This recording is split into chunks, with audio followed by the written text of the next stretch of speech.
we discussed about some scenarios like complete details about the project environment and how it is going to work in real time.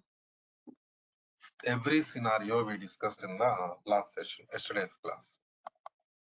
And coming to next case.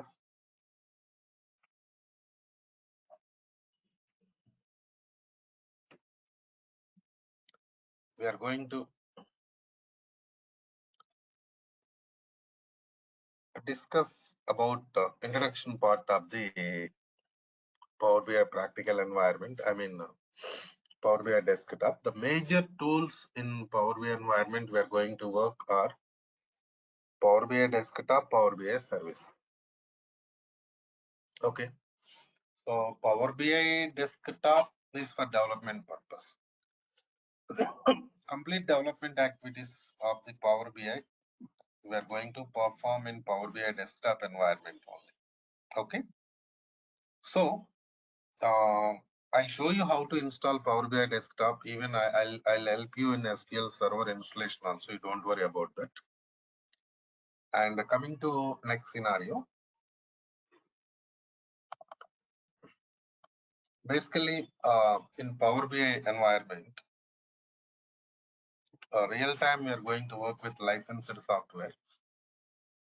But now,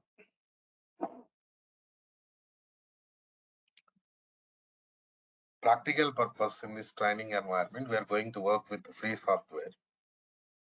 So we have different versions of the Power BI. Now, what are the versions there? Kiran, tell me, Kiran. Any questions?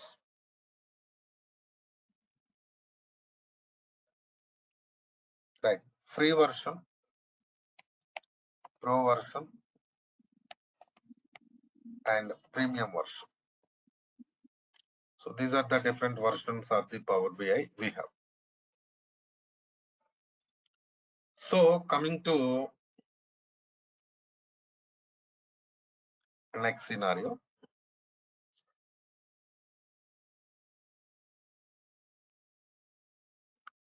Free version, directly we can download it from official website of the Microsoft Corporation and we can use it for practice purpose. No doubt.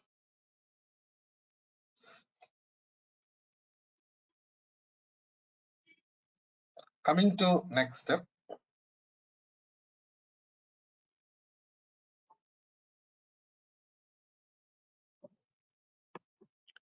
Pro version, premium version.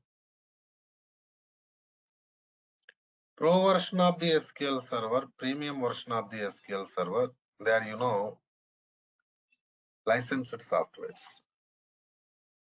So generally when you are working with real-time environment, real-time project, so we are going to work with the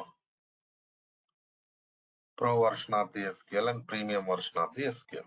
Sorry, Power BI. That's okay. See, pro version, premium version, license. That means if you want to work with those versions, you have to purchase license. Then only you can work with them. That's fine. But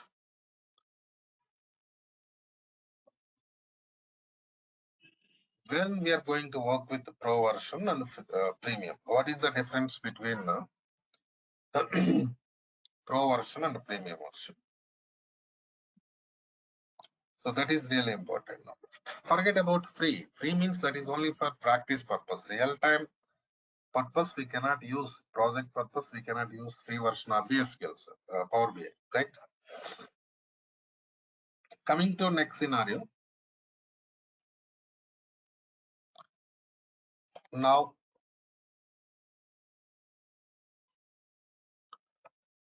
pro version. Generally, what happens, you know, when you are working with the gigabyte size of the data, hundreds of the users, right? And in that scenario, we are going to work with the pro. I mean, middle level cost. Premium version, when you are working with the terabyte size of the data, in the same way, thousands of the users, then you are going to work with the premium version of this Power BI. But what is going to change means, yesterday we discussed about some scenarios. Storage capacity, number of users, that is really important.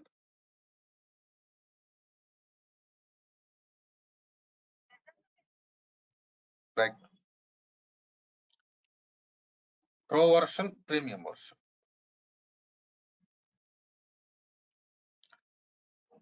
So the only difference is like, storage capacity in the same way, user capacity, number of users. So this point is really important in the beginning. And coming to next scenario, initially you're going to create some data set in the sense of data, whatever the tables that and all you're going to copy from source to Power BI environment, we call it as data set. So now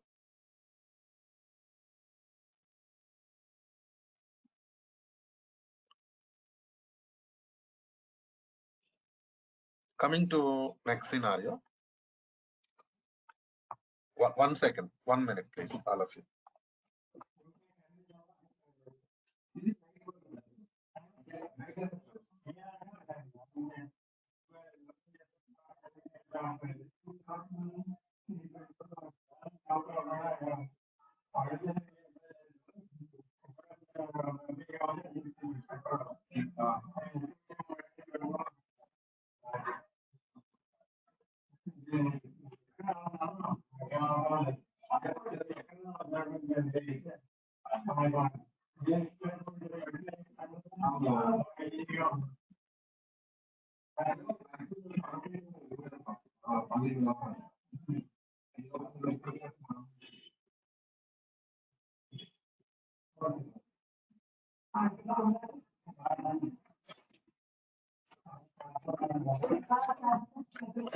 Right. Coming to next scenario. Now,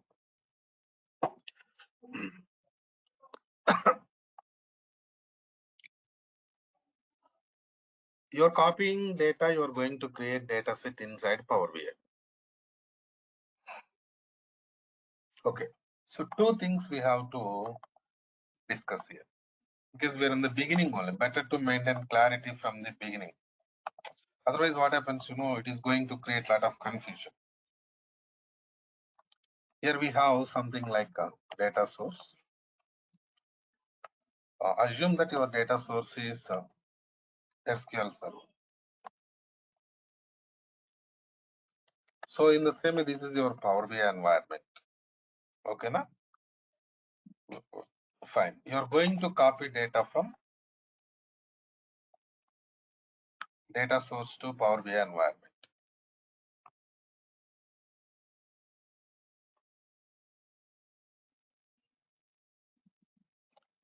So I said like data source is SQL Server. What is SQL Server? Microsoft RDBMS database. How data is going to store in Microsoft RDBMS database is tables format. Maintain clarity.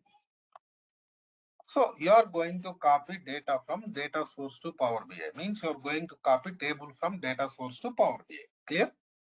Right? Even in Power BI environment also,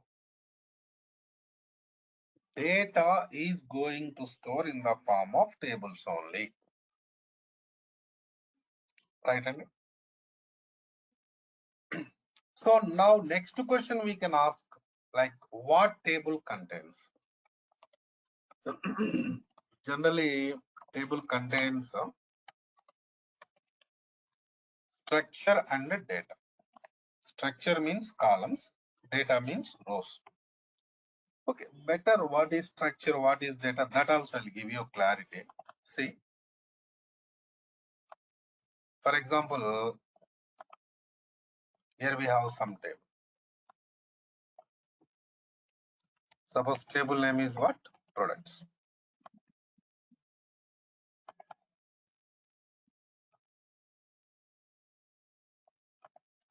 So in this table, we have different columns like this. Suppose column 1, column 2, column 3, column 4, like this. Okay, na? So now this area is comes under structure of the table. Right, Andy? Structure of the table. See, after creating structure, what we are doing, we are going to insert data into table like this in the form of what? Rows. So this is rows.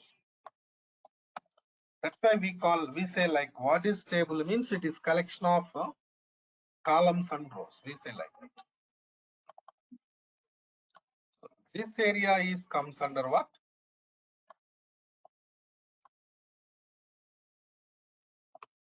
Data. So this is structure of the table. This is data of the table. Structure means what? Columns. Data means what? Rows. Got my point, all of you? So maintain clarity. So now coming to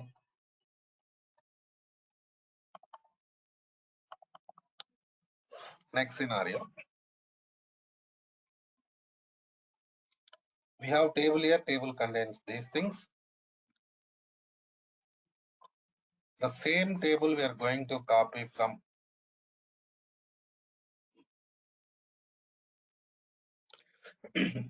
source to Power BI. And structure and data.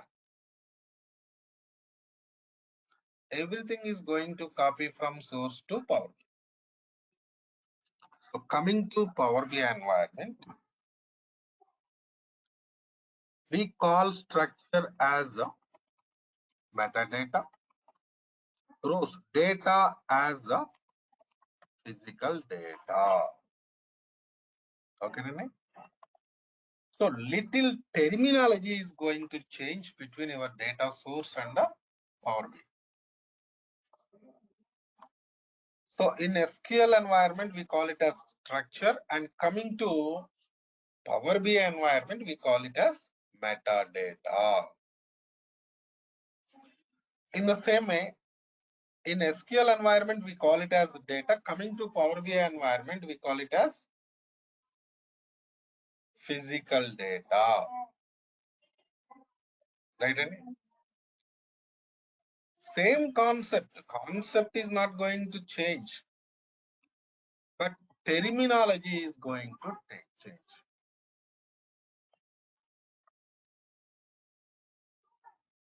Okay, na? So this is the point. Okay, that's fine. See, next question is, so format of the data. Format of the data is clear. Table only. Table contains metadata, physical data. And one more important point.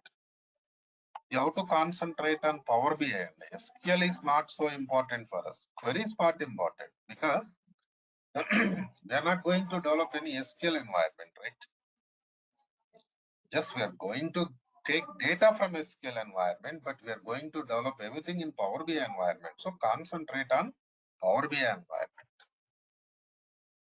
And coming to next scenario, format of the data is clear. Tables format. Even terminology is also clear. Metadata, physical data, done. Right? And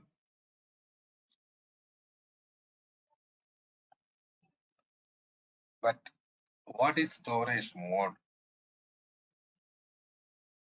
where inside Power BI, where the data is going to store. Why I'm asking this question, SQL server is database. Purpose of the SQL server is data storage only, right? And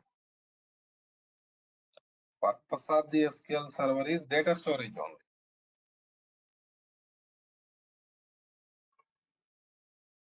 So no need to discuss much about that. But coming to Power BI, it is not database, right? It is data analysis and report creation tool.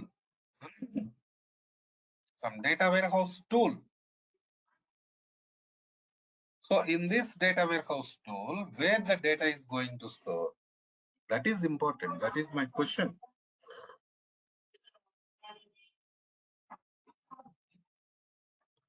See, we have some cloud environment called as Azure. This is from Microsoft only, Microsoft cloud environment only. Azure cloud, right? Metadata is going to store in Azure SQL environment. Physical data is going to store in Azure BLOB formatted. So BLOB means Azure Data Lake. Physical data is going to store in Azure blob format. Metadata is going to store in Azure SQL format. Remember, here you'll get some doubts. So we don't know anything about Azure because we are working with Power BI development only. Do I need to learn anything about Azure also? No need, because see, storage is different. Storage purpose, separate team will be there. Azure team will be there. They're going to take care of storage. So, but you should know where the data is going to store, right? I'll give you some more information about Azure SQL and Azure Blob when we are going to work with the Power BI service environment. Okay, na? Don't worry about that. And coming to the next scenario. So data related, format related, storage related, everything is clear. Now, fine. Coming to next step. Generally, you started database. Power BI development means database copy only.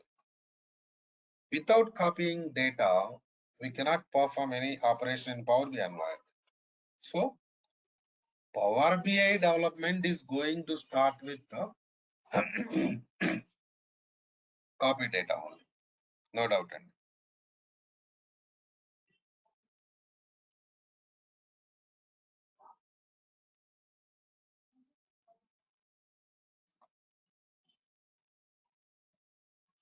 So, let's concentrate on copy data area.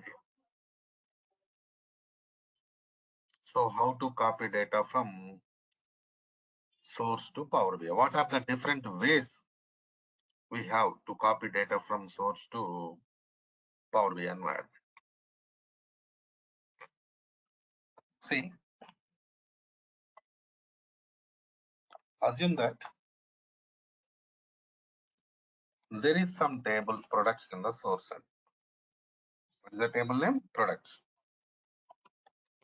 This table contains some columns, sales amount. Of course, we have some other columns also.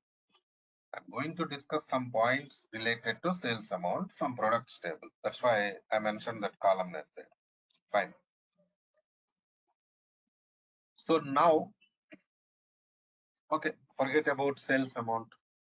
We'll discuss that later. We have some table products. So 10 rows of the data there in the table, products table in the source. Now you are going to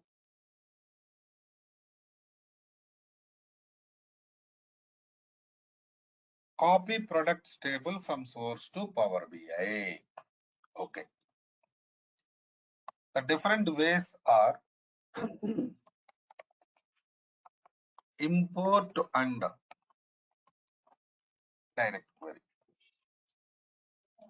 So by using import, by using direct query, we can copy data from source to Power BI environment. Okay, now we can copy data from source to Power BI environment. Okay, fine. So what is import? Let us see. Suppose you are using import, table structure and data. Everything will be copied. Okay, Nandi? Table structure and data, everything will be copied from source to Power BI environment.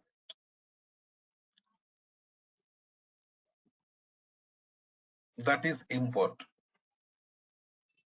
See, we can use import for databases in the same way files also. Because sometimes we store data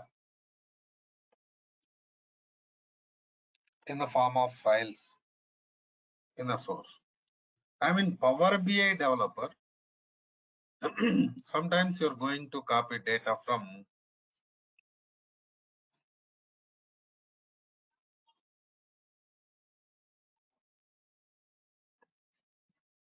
databases. Sometimes you're going to copy data from files also. Excel files, Notepad files, Word files, WordPad files. Like this, we have different types of files.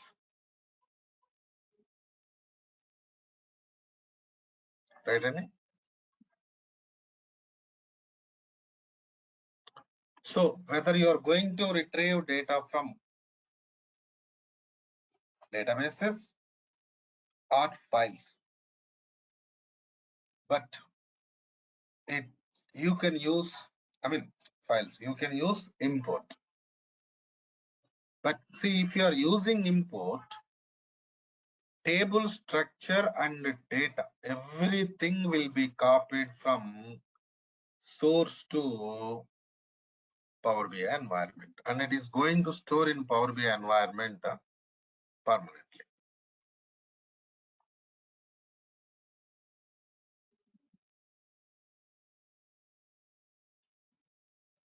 Right? That is import. Next step. For example,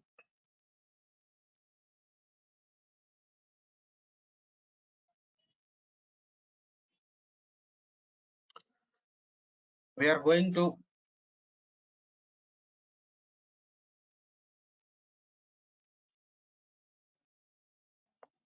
copy data from source to Power BI by using direct query. How we are doing this task? Direct query. Then what happens, only tables structure will be copied from source to Power BI. Data will not be copied. Data will be there in the source only. Only structure is going to copy from source to Power BI environment. Here what happens, some connection, permanent connection will be there between your Power BI and your data source, because you are using direct query. Got my point, Alf?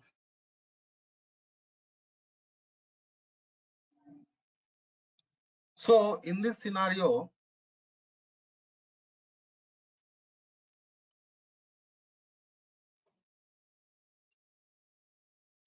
physical data we are not going to copy. We are going to copy only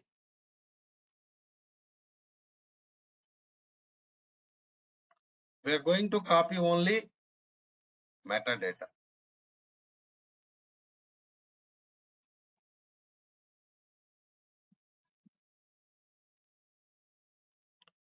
Only metadata, not physical data. And coming to next scenario, one more point.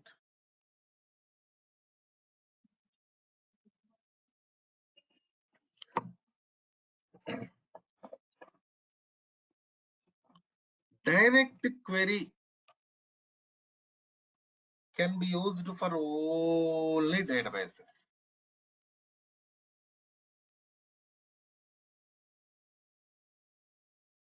Right?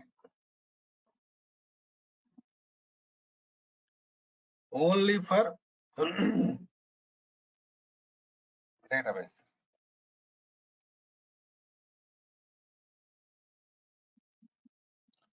Direct query, you cannot use it for file.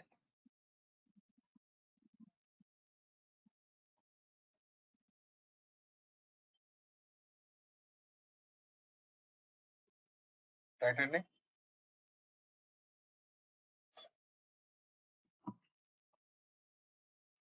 So this is what the scenario.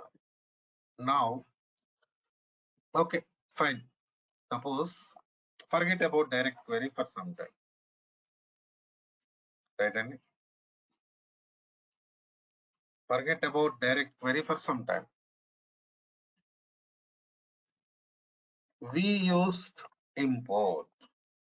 So what happened? Table structure, data copied from source to Power BI. Fine. Okay. 10 rows there in the source table. 10 rows copied from source to Power BI environment. Right.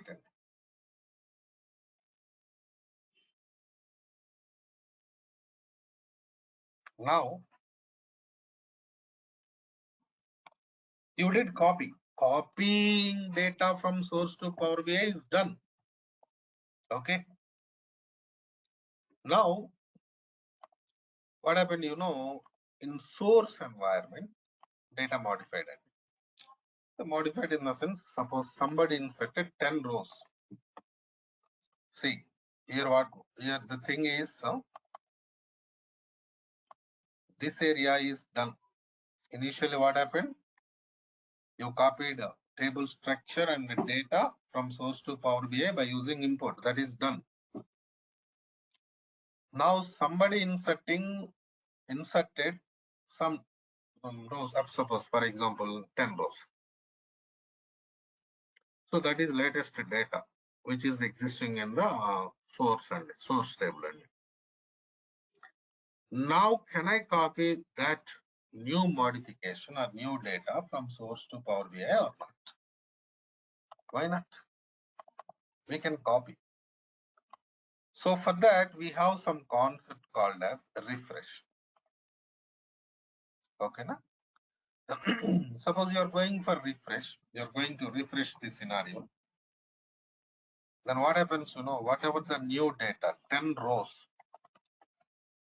inserted into source, modified in source, they'll be copied.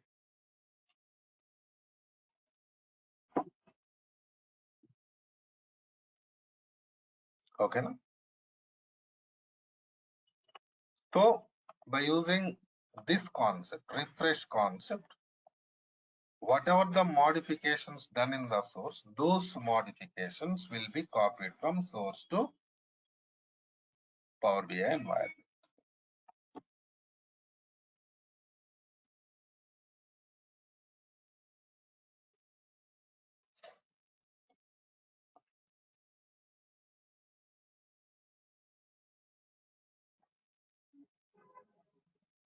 So this refresh concept is also important for us. Because generally, initially what happens, you're going to copy data from source to Power BI. After that, your source is going to modify, right? Your source is going to modify by the users.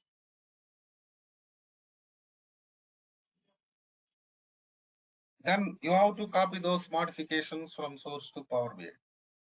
For that, we are using refresh. Okay, that is fine. So we got some idea what is refresh, why we are using refresh, and how it works. Okay, that's fine. But my question is, we discussed two different scenarios to copy data from source to Power BI.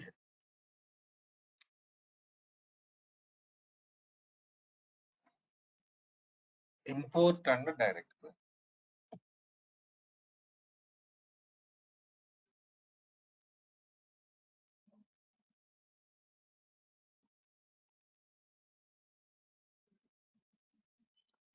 Import and direct query. Can I use refresh for import and direct query or not? This is the question. Import, we can use refresh. The reason I'll tell. See, if you are using import, what happens, the data is going to copy from source to Power BI, right?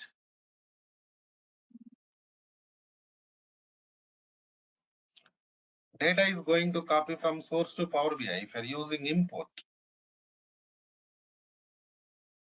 So then if any modifications done in the source, then you have to copy them from source to Power BI. That is import. So refresh is required.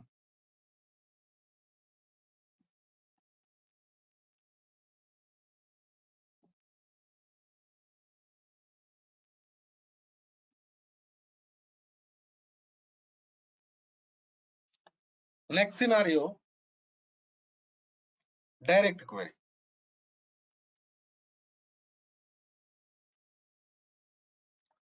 If you are going for direct query,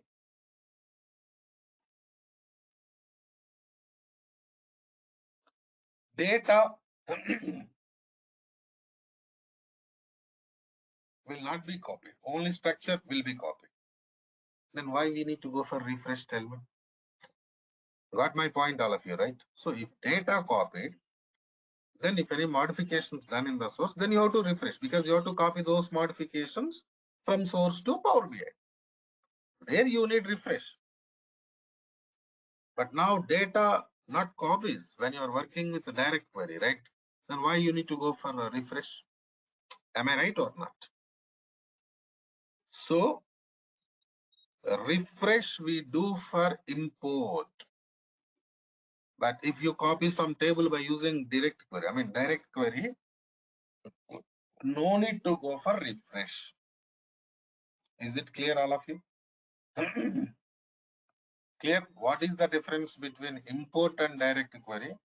And what is refresh concept? Clear or any questions, please? Any questions, please? Right?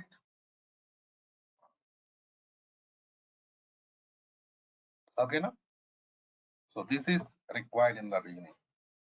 So the scenarios today we discussed, they are base for Power BI training. Suppose you don't know all these things, directly we are going to start working with Power BI, then there will be no use. You should know what's happening, right? So we have different Sir, scenarios. Yeah, tell me. hello. Some. What is the use of the direct query? Direct query, actually, uh, I wanted to explain more on direct query when we are going to do it practically, mostly tomorrow. But anyhow, you asked a question. When we are going to copy whose data, because see, sometimes tables we can expect gigabyte size of the data also, right, someone? Okay, no? Yes. In that case, we use generally direct query because to avoid space issues in BI environment, Power BI, Power BI environment. In the same way, from source you want to get data by writing some query based data extractions. In these scenarios, we are going to use direct query. Up to 1 GB size of the data, tables, whatever it. Generally, we go for import only. We will not go for direct query. Got my point? Clear? Yes, sir. Yeah. Right. Any questions? Anybody, please. Right.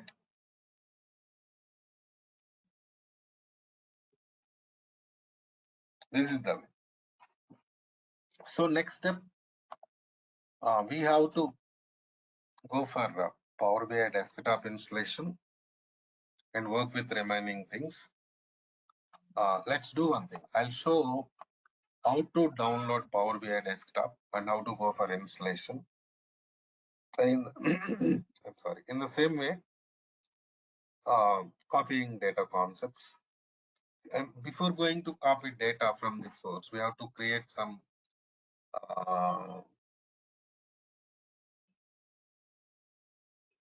report project in Power BI. Those are all I'll discuss in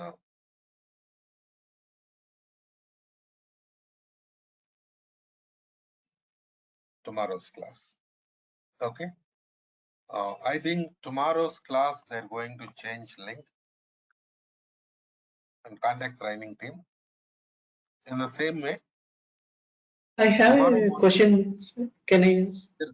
Yeah, tell me, Kiran. Only we are using SQL Server only database, or some other database also possible to See, connect to the we Power? can go for a lot of data sources. Once we start Power BI, I can show you. But not only SQL Server, we can work with other data sources also, other databases also. No problem, right? Anand? Oh, okay, thank you. Yeah. Thank you. Thank you. Yeah. So that's the point. And tomorrow morning 6, we are going to start SQL fresh batch. Power BI participants can attend if you have free time.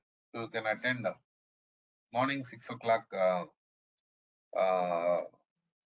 SQL development class also. Okay, na? Contact training team. Right, and see you tomorrow then. Bye bye.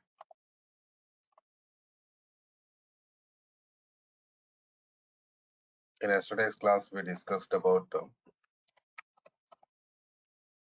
some scenarios related to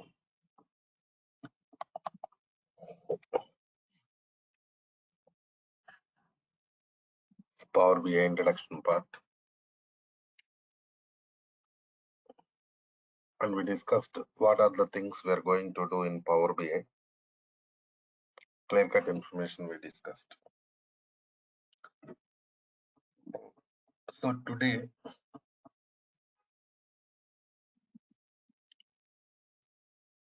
we are going to discuss about more related scenarios here. Suppose you are going to work with some project, right?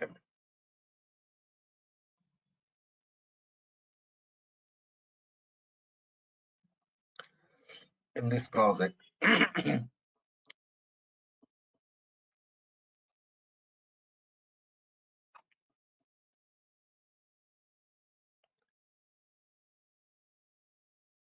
mean, Power BI related project. I'm talking about Power BI project only.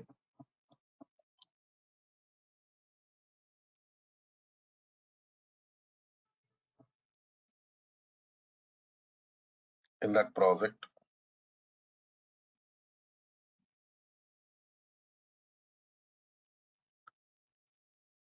what are the different scenarios we are going to do?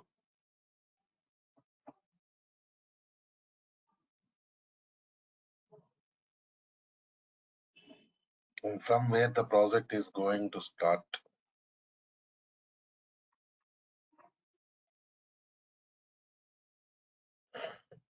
These are all really important.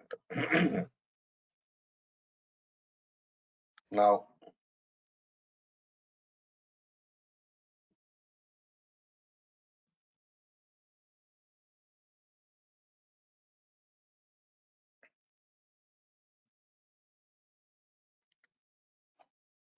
in the beginning, copying data.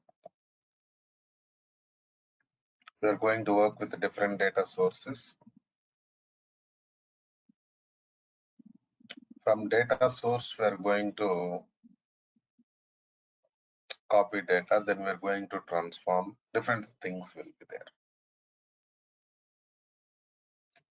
So here important scenario is so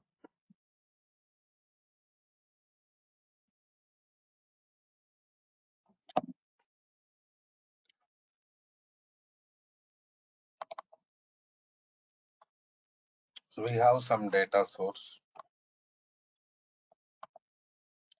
Power BI desktop, Power BI service, end user related scenarios.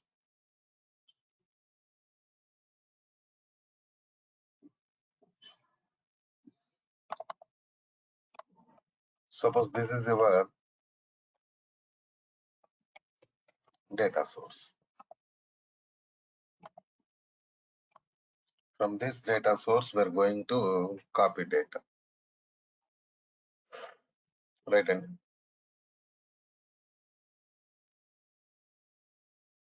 so maximum scenarios, what happens, you are going to work with some data source means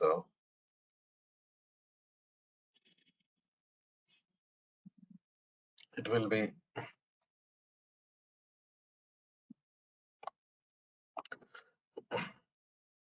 database only. Maximum SQL server database will be there. Okay. So coming to next scenario.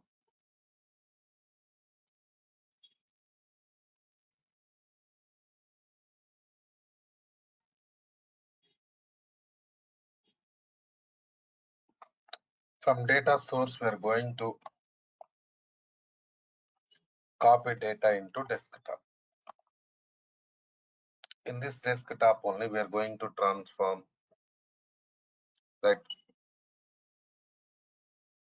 And DAX, different scenarios we are doing it.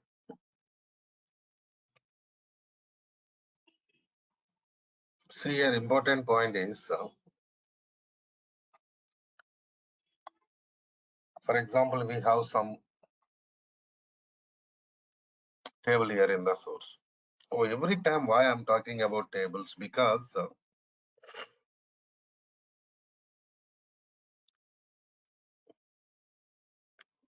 in RDBMS databases, in the same in Power BI, data is going to store in the form of tables only.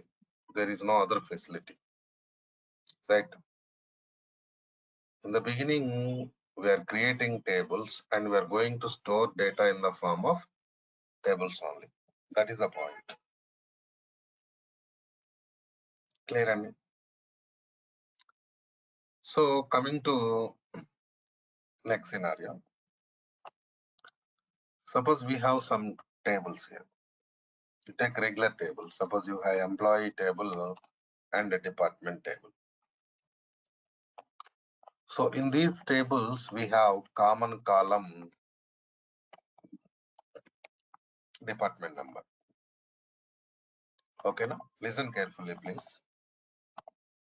We are going to copy data from employee table, department table. What is the common column we have in these tables? Department number.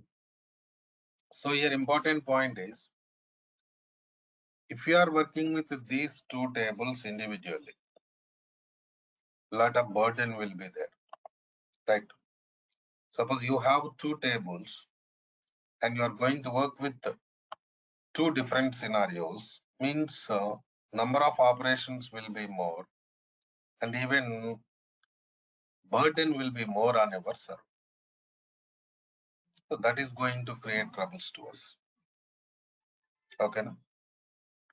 That's why what we are doing, here you have different tables copying from source to Power BI, and here you have common column also. So now we can perform some transformation called as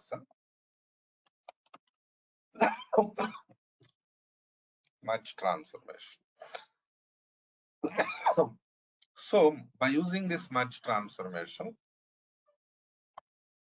we can combine data from these tables.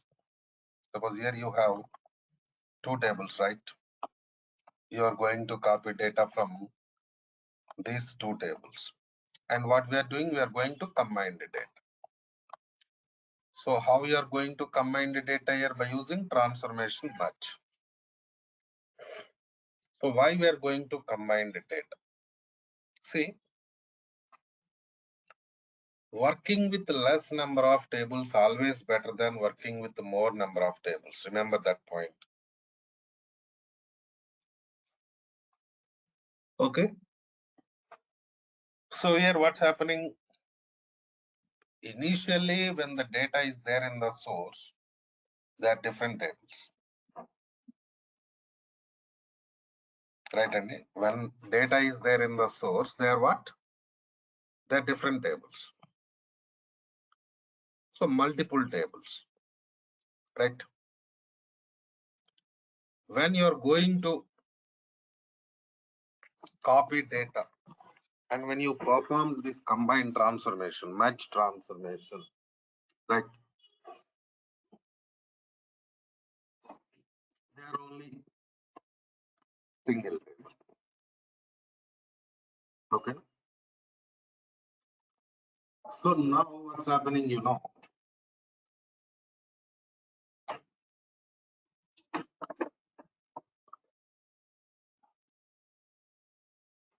By doing this transformation, merge transformation, we are going to combine the data. In the same way, we are going to minimize number of tables. Am I right or not?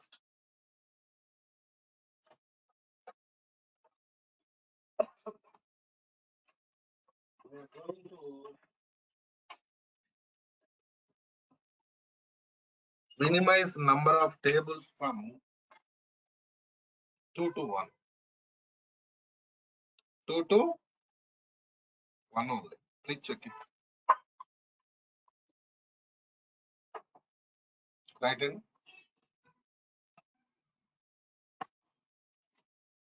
So now after finishing this transformation, merge transformation, if you want to create any report by taking data from single table, you can go for report creation because you combine data. But just assume that you have not done with any merge operation. There are two different tables still. Still there are two different tables. You're going to create report so that you have to access data from two different tables only. Am I right or not?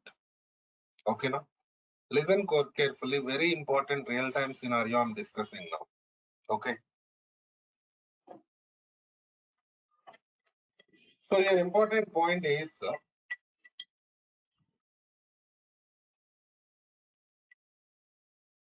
so simple logic. What we are doing here, we are minimizing number of tables. So burden will be minimized. So performance will be increased. That is the key point we are discussing. So after doing this task, generally we are going to create report. If any DAX is required, we perform DAX. Otherwise, we are going to create report. Fine. See, important point is, yesterday I discussed, your data source is volatile. And our data warehouse is non-volatile. This is the point we discussed yesterday, right? Some of you attended yesterday's class. Some new participants there today. Non-volatile means,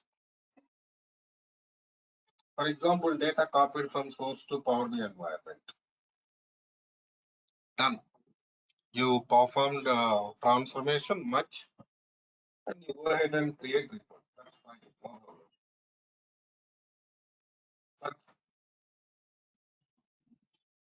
after creating report or before creating report, right? Anna?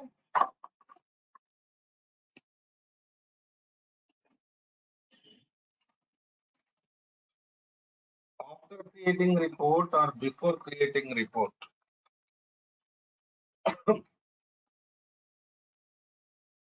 if source is modified, we have employee table, department tables in the source, we copied them to Power BI. Then only we perform transformation and we created report.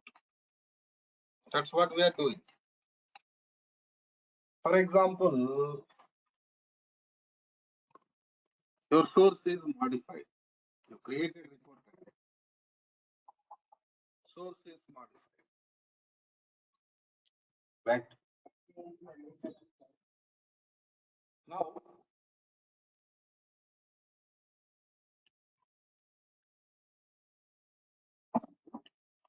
whatever the data modified in the source,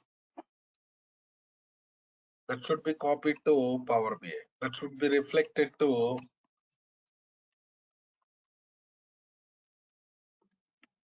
your report. Right. So why I'm discussing this point, you are new to this environment.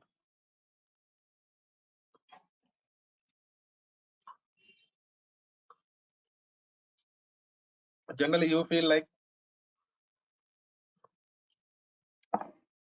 we copied data, transformed data, created report. There ends the matter. That is not correct. Initially, we are going to take copy of the data from this source. We are creating report. Of course, we are performing transformations DAX. After that, refresh will be there. So refresh means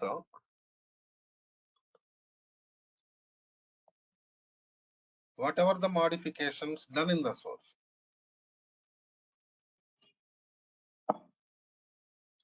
they should be copied into Power BI. They should be reflected into report and visualization and dashboards also. So that is the importance of transformation. Not only much transformation, we have different types of transformations there. Basically,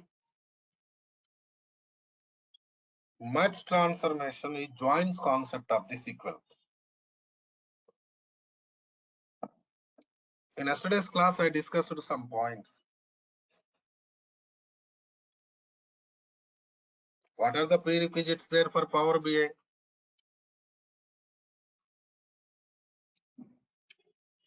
SQL Server queries part and data warehouse concepts. So these transformations coming from SQL only, SQL queries only. Right. So now we got some idea what we are doing with the transformations. Okay. So after that, we are going to work with some DAX. For example, DAX also I'll give you some scenarios. Suppose you have source here. From source, you have some table employee. Okay.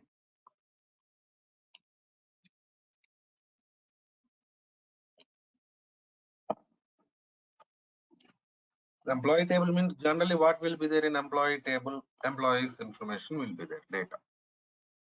You copy table from source to desktop, Power BI desktop. So employee table, salary column, there is no null value. Commission column, we have null values. So now you want to do some report. You want to create some report. That is, in that report, you want to go for total salary. What is total salary? Salary plus commission is comes under total salary. That is the meaning, right? You have salary and commission means what is the meaning of total salary? Salary plus commission. In this scenario,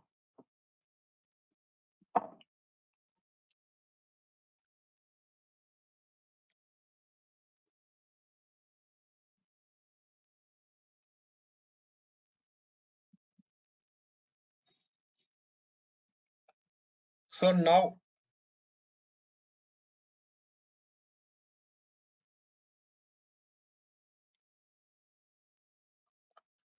we cannot perform any type of operation with the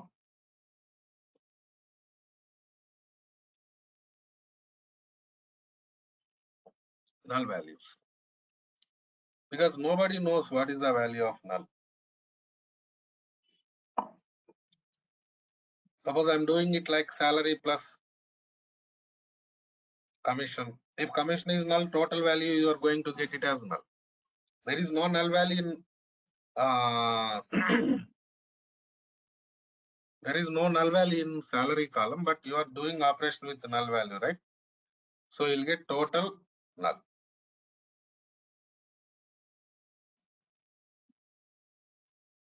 Right? So that is really important for us.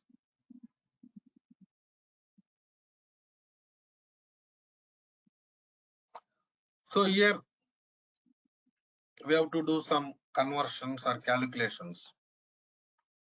But still, because see, I want to complete this task here. I want to work with the commission from commission salary plus commission. Contains null values, but still I want to work with that. How to do that task?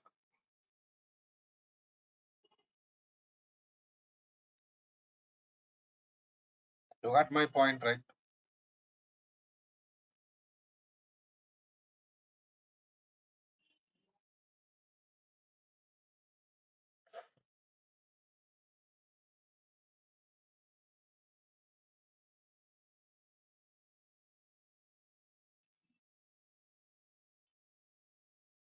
So in this case, what you are doing, here you are going to use some function. Suppose is null of commission comma 0.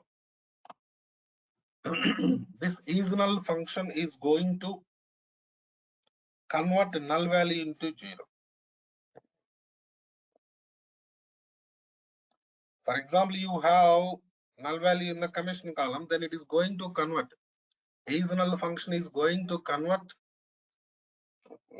null value into 0 temporarily.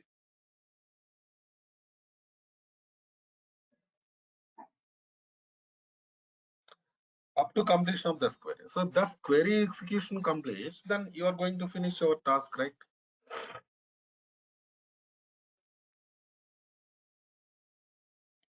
For that we are using DAX, data analysis expressions. DAX functions. What is is null? Is null is functional. Is null is functional. We are working with DAX functions only.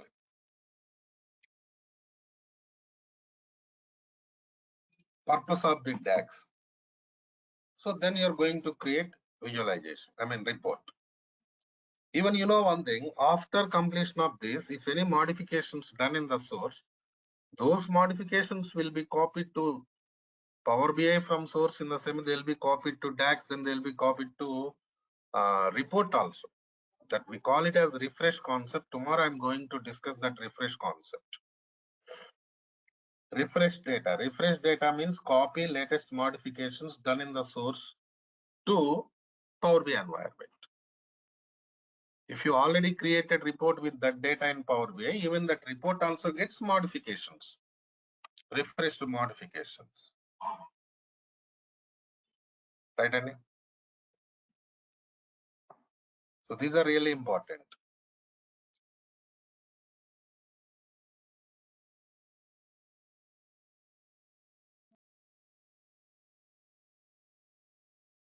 So coming to next scenario, yesterday I discussed some points here. Data modeling concept, Power BI modeling. What is that Power BI modeling? 1 second.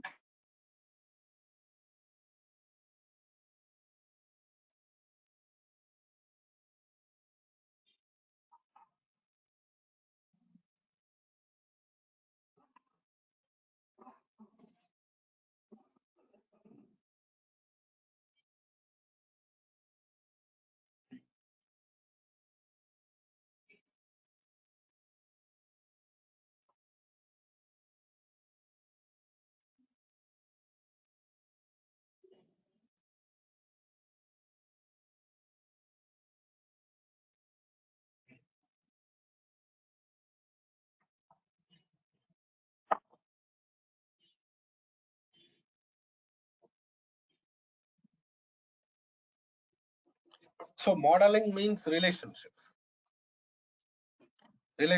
between tables. Previously, we discussed about joins, merge. That is not relationship. So different tables data you are going to combine. That's what we did. But now the scenario is different.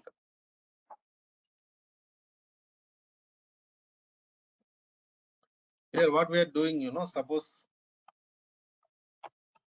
you have employee table, department table, common data, department number, common column, right? And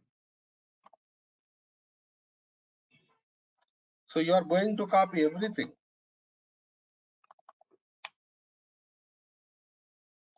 Employee table, department table with common column, you are going to copy.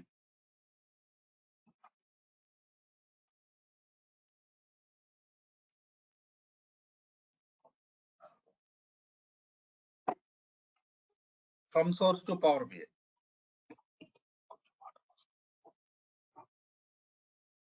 Right? And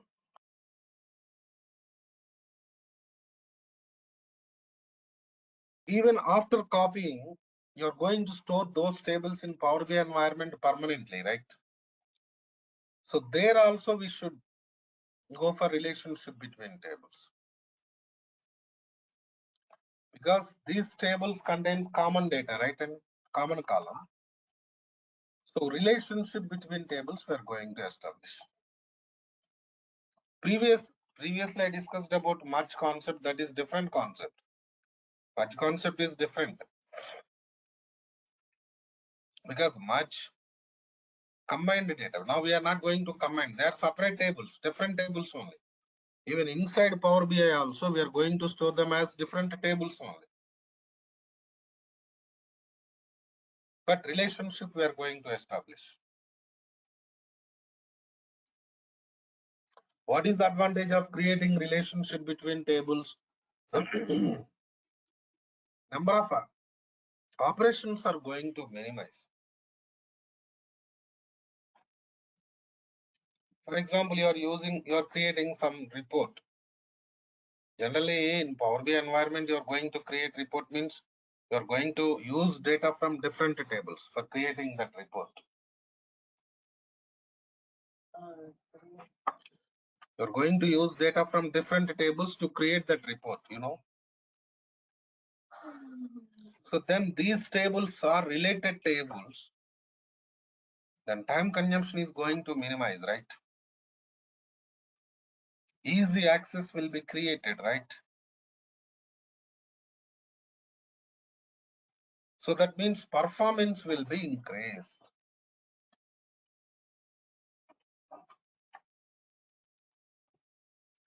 Performance means what? Speed. Report speed will be generated. That is what client required. You are creating report. Report creation is not enough. Lot of things you need to provide to that report, especially, security, performance, these things. Security is different thing that we can do, no problem.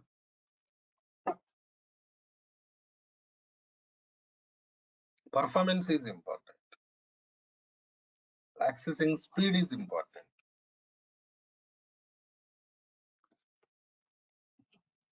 How you are going to provide it. So these are all.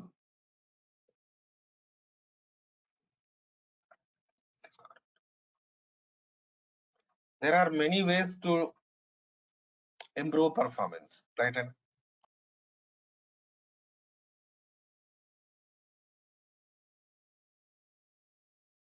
so the major scenarios I discussed yesterday, building blocks of the Power BI. What are the building blocks we discussed? Power query, Power pivot, Power view. Power query transformation area. Power pivot means relationships between tables, modeling, DAX, that and all comes under that. Then report creation. Suppose you created some report. Different scenarios will be there in this report creation. Creating report, then formatting report, then filter report. Three different scenarios you are going to work in the report. So you are going to take data and creating some report here. Then you have to format visualization. Different themes, different layouts, backgrounds, colors, fonts, size. So general formatting, visual formatting, different things will be there. You have to make that report attractive, right? That we are going to do with formatting. Then filtering data inside report. Suppose you created some report. How to filter data? For example, now we discussed different employees, different departments. So you created report with all employees, all departments data. Now there is some person, some user wants to see particular department number related data. So you have to provide access to that department number data only, right? So this type of requirements will be there. For that we are going to use filters, filtering data. So previously I discussed some points, transformation. So DAX also given some real-time example. And now this filter concept, group by class, where class, having class, after by class, these are all filters only, right? So these are all coming from SQL Server queries part only.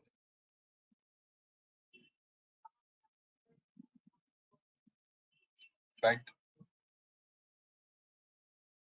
So Power Query, Power Pivot to Power View. Same order we are going to follow. Suppose you created some report, then if you want to make changes to that report, you can edit that report.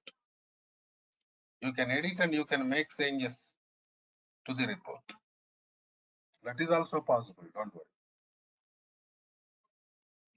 In the same way, this is desktop, right? Here, whatever the things up to now I discussed in today's class, we are going to perform them in this desktop environment only. So after finishing your work from here, you're going to publish it into Power BI service environment.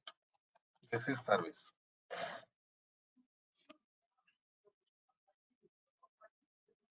This Power BI service, I can say it is like, to share your work to customers.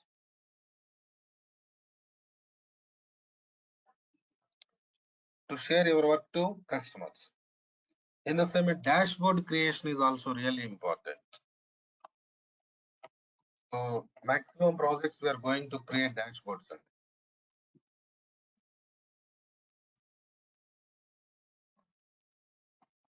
Dashboards we can do in Power BI service only. Here only sometimes we are going to create Deployment pipeline. Deployment, what is the deployment pipeline? Development, then testing, then production. So in the beginning, development will be done. Then it goes to test environment. Then it goes to production. So the deployment pipelines creation and creating apps. Apps creation is important.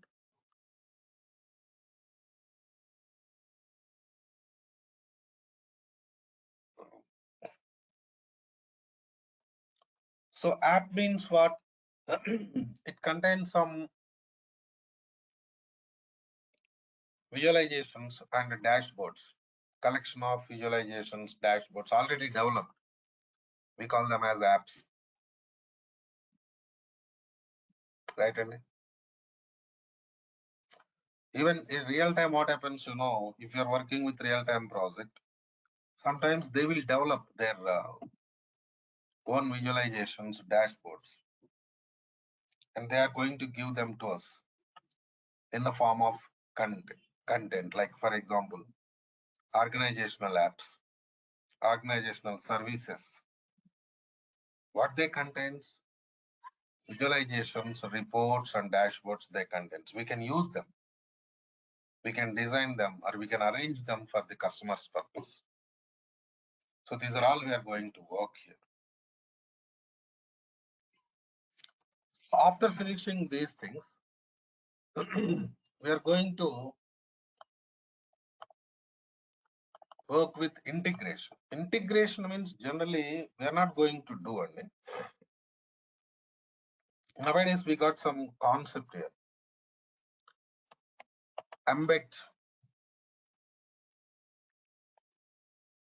Embedding Power BI visualization with some application. For example, I give you a simple example.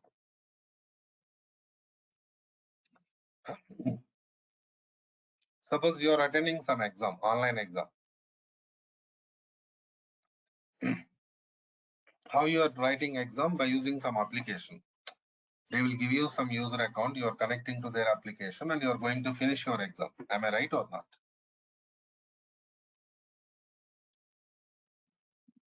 In this scenario, after finishing your exam, they will give you some report there. So total marks, percentage, where you scored more, where you scored less. This type of graphs kind of visualizations they are going to give you. Where you are accessing those visualizations in the application only. But those visualizations not created in application. Application is just user purpose, user access purpose. Right? And so they are developed in some reporting tool, like for example, Power BI, based on the data. That is really important for us. So how to embed that report? Like just information. Your role is up to service only. Embed is not related to Power BI developer. But still, if you know something extra, that will really good for you, right? So little bit about embedding Power BI reports, Power BI dashboards into applications. Internal users purpose, sectional users purpose. So what are the licenses required? What are the security scenarios required? Something real-time environment.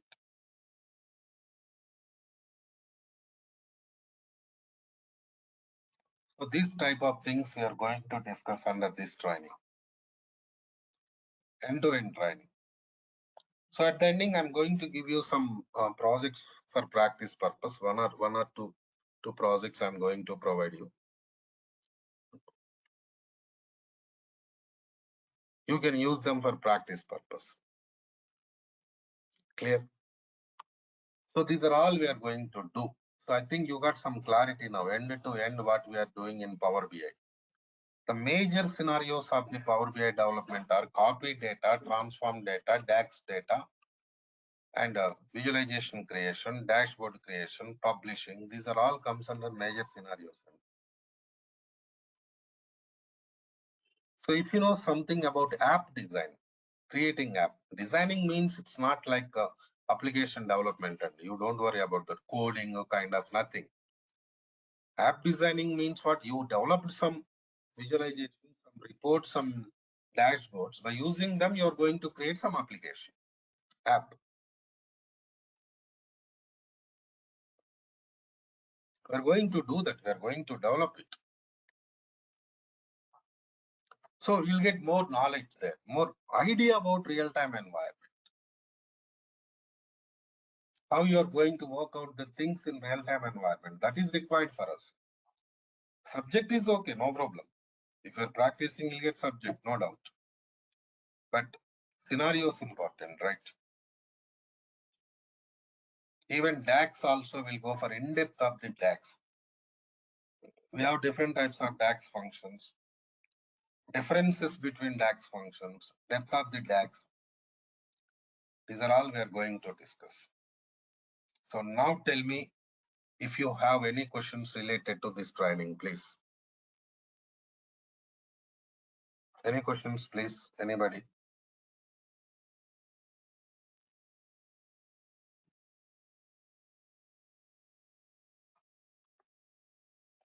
Amit, Ashish, Srenu, Vaibhav, Vijay, you attended yesterday's class.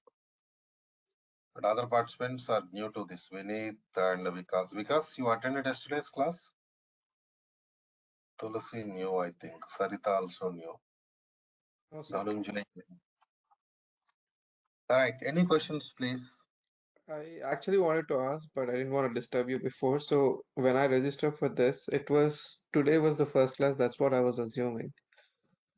See, But yesterday I discussed the introduction part, Vikas. Don't worry about that. You have not missed anything, okay? okay, Just what is data warehouse, those things only I discussed. We will give you that recording also. Don't worry about that, okay? No? okay.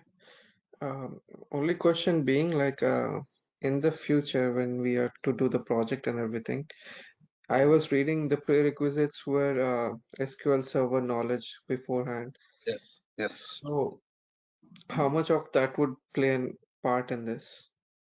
Actually, SQL Server complete queries knowledge is required because we have different types of query concepts in SQL environment. All those query concepts required for us.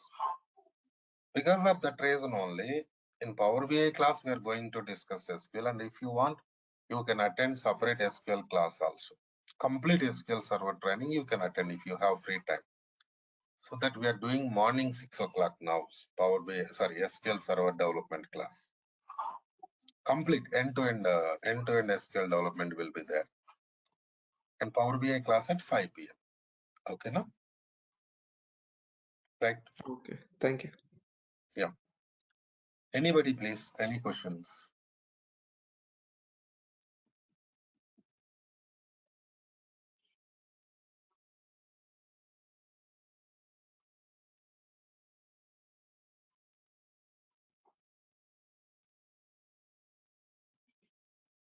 Okay. Let's do one thing. Let's meet tomorrow. Tomorrow I'm going to start with Power BI scenarios. Okay, na? Right then. See you.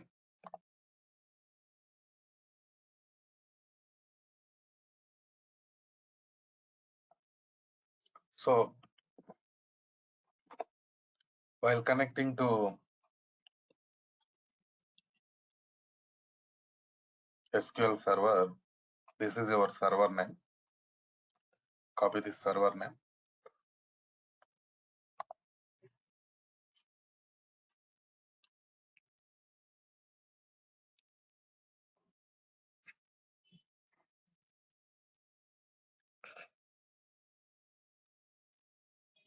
And now I'm going to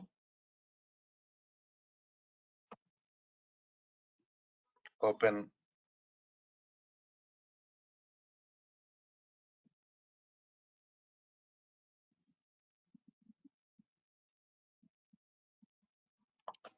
Power BI desktop environment. This is the tool we are using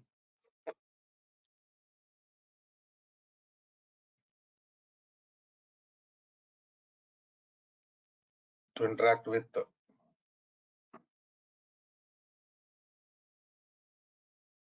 Power BI environment. So we are in the beginning only, so close this window.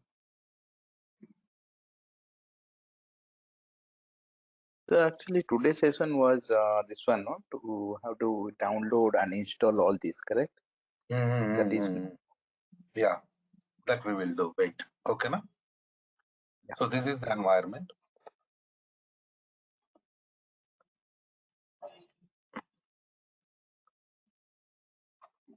This is called as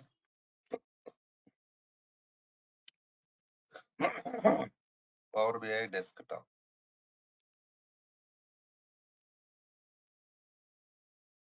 So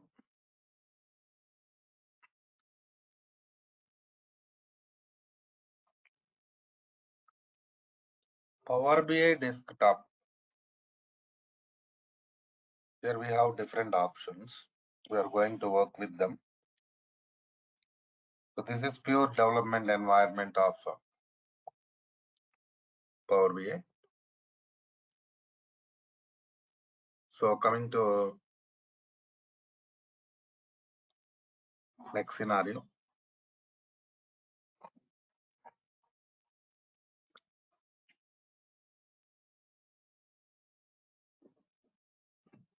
How to get this tool? How to install this tool? Yesterday we discussed about different versions, different editions. Everything we discussed in the last session. Right. So go to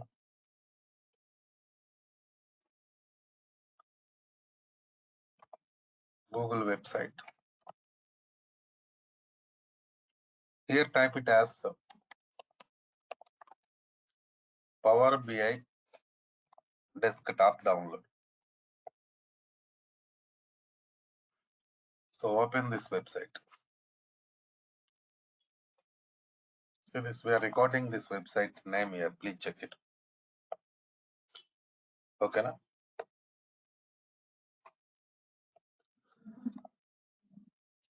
So scroll down here. Go to this.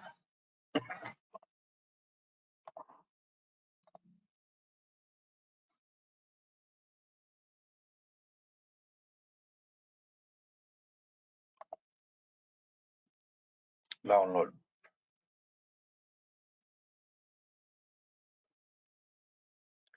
Select 64-bit. Right, na? Go to next step.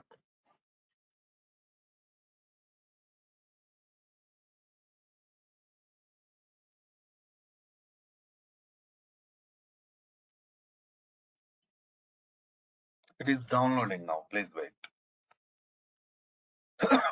In the same way, you just download and install SQL also. Durga Sub training team will give you SQL Server installation videos. Okay, na? By following them, you can do that. Right.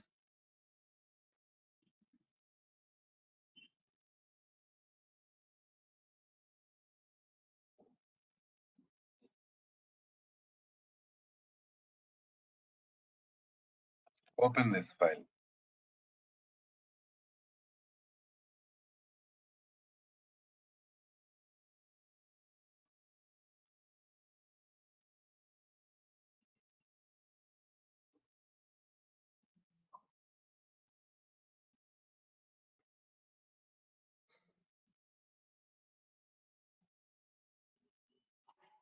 Wait, it will open.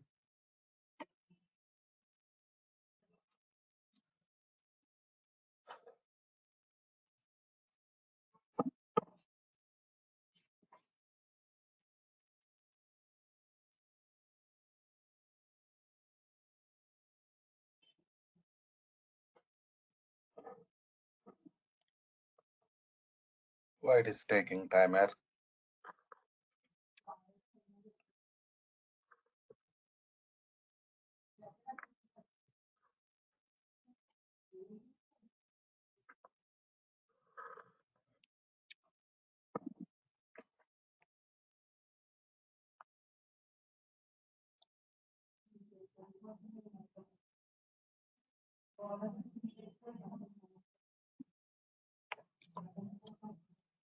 Sir, Yeah. yeah. So for the SQL Server, what is the timing for this batch actually? What is the For the SQL Server, so what class? is the timing? Yeah. 4 p.m. now. After some time, new batch will start again.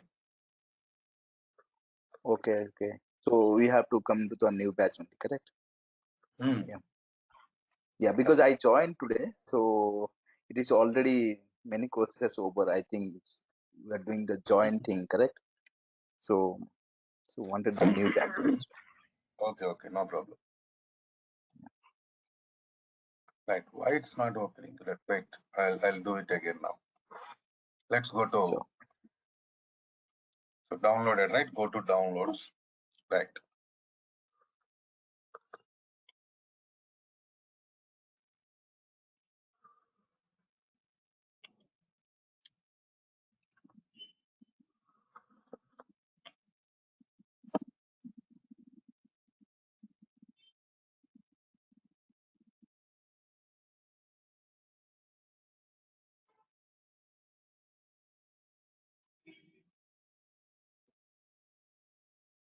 I think there is some issue, it seems, with this file we downloaded.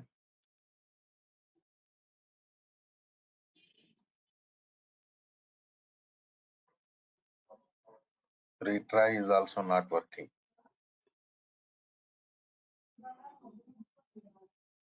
Let's do one thing. I'll download it again and I'll show you. Okay. But we'll do later. Now, it's simple to install. You go to this environment. So in this environment only, we are going to perform development activities. Right?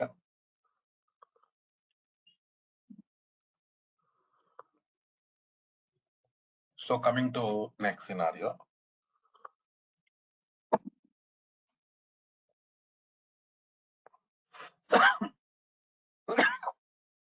Right side, you can see fields. Under fields only,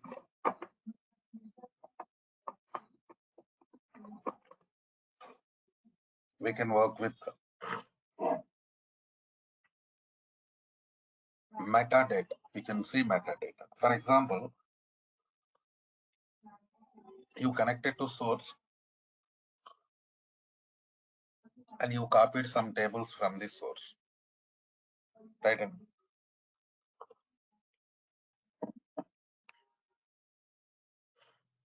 you connected to some source and you copied data from some source.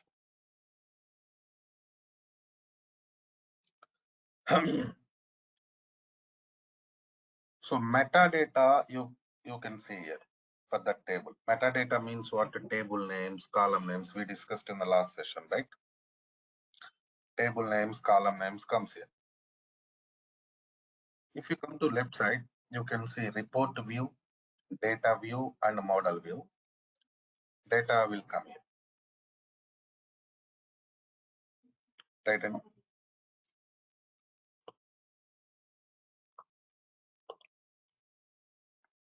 coming to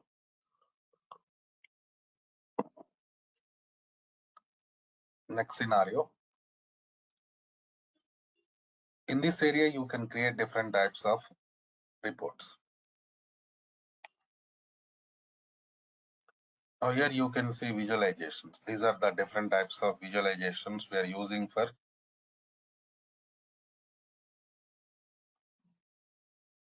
creating this report project. So different types of visualizations available as per your requirement, right?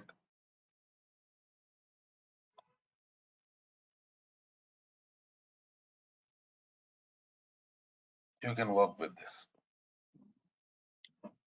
And coming to next scenario.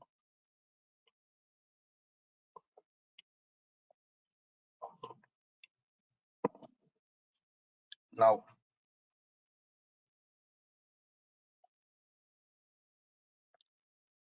Here you can see get data window. If you go to get data window,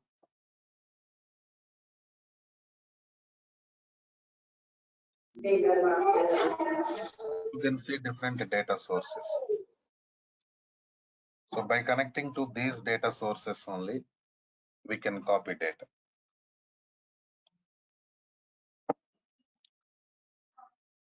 In the same way, before going to copy data from this source,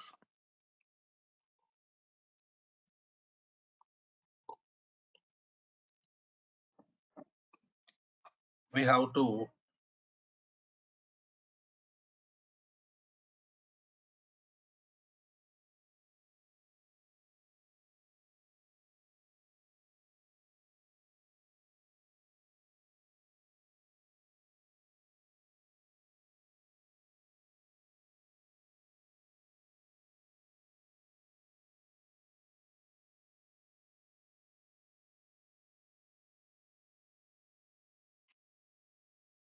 can you hear me now?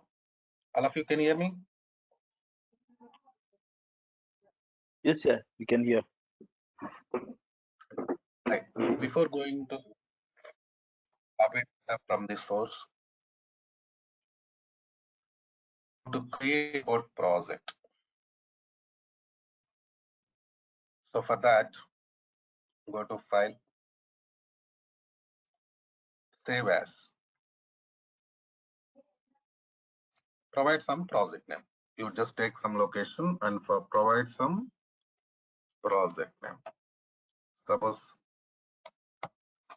I'm giving project name as 5 p.m. How this file is going to store with .pbix extension. What is the extension of this file is going to get? .pbix is the extension, Power BI file, PBI means. Right, and you just can save button.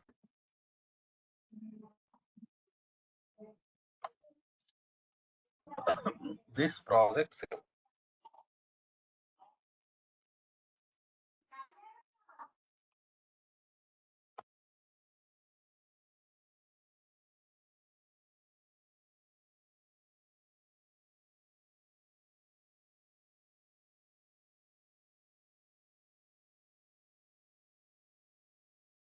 Created here now.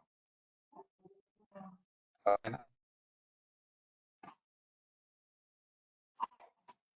So coming to next scenario. In this project only, we are going to perform different types of activities. So if you want to perform any task in this,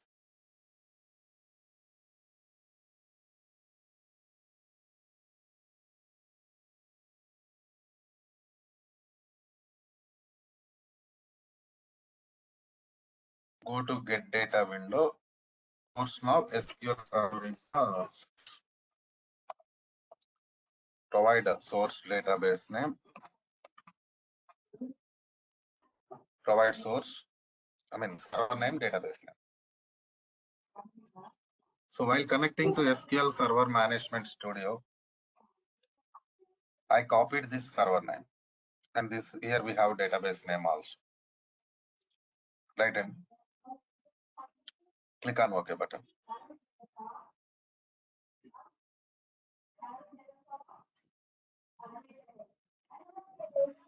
So these are the tables existing in the source. Suppose I'm going to copy EMP table, department 1 tables, load. How we copy? We are copying now import. What is the other way to copy data? Direct query. Right, and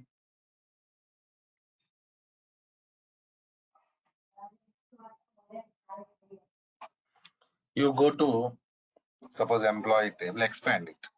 See, that is the metadata. Okay, no?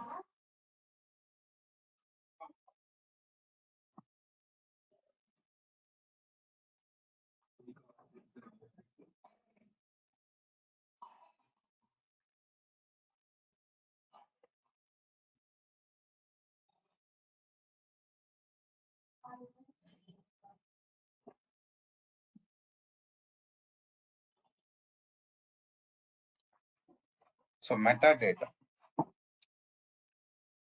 Metadata means what? Structure, table structure.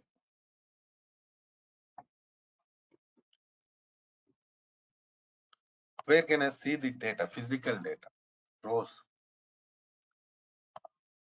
Left side you can see data view. I clicked on employee table, see that it is showing physical data. Right, and metadata, physical data.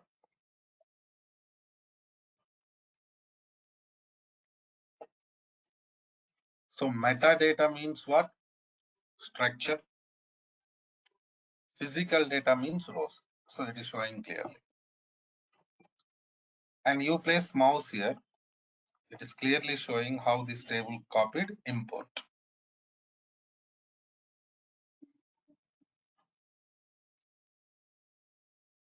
By using import only, this table copied. Right, and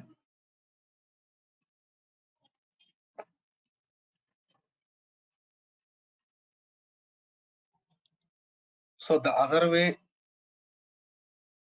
to copy data from this source is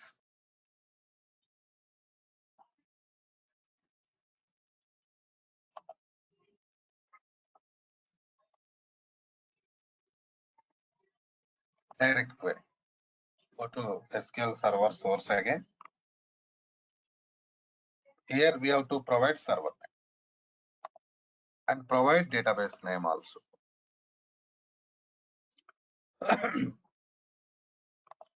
Direct query this time I'm using. Previously we worked with import. Now we are working with the direct query. Expand it. Here you can write query. Select statement. Suppose I'm writing basic select statement only.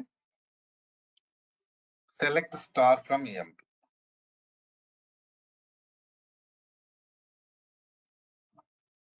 So that is retrieving data from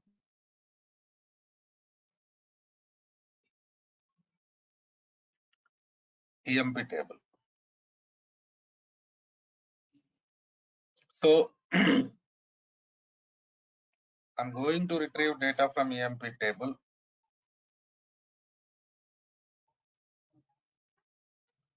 By using it only,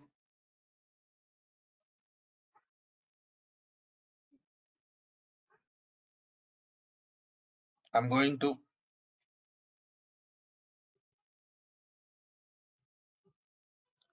copy data.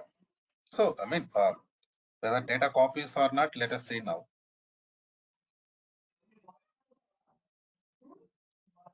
So click on OK button.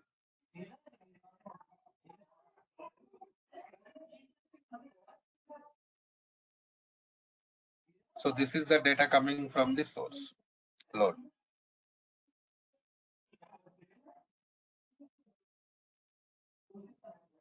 So now we are getting this table name as query one. We can rename it, no problem.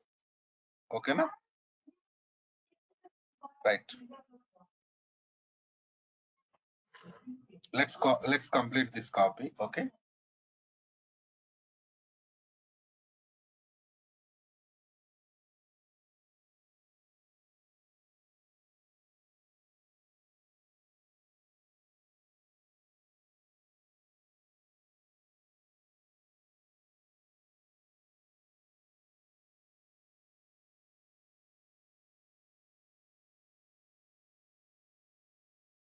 So data copied. You just double click on this table name, query one table name.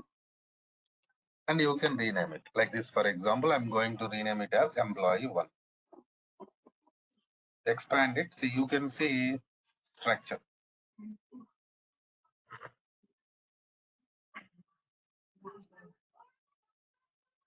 Right?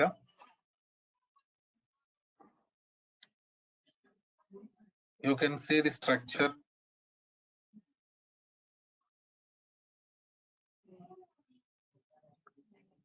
copied from the source by using direct query. Finally,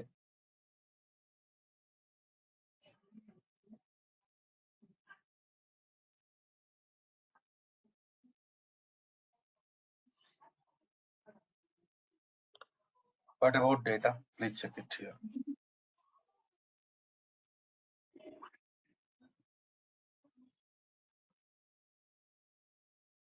See that data is not there. It is not showing data. Even there is some message also. Check it. Right. Got my point?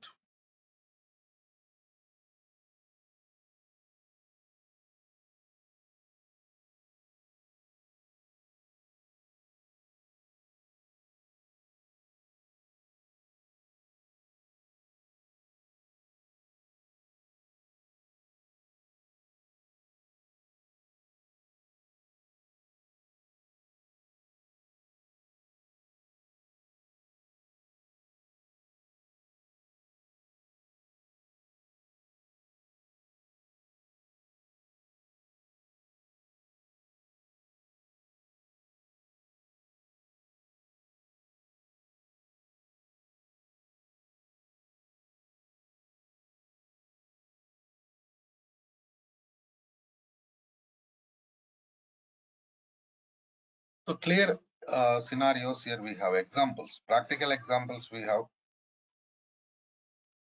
like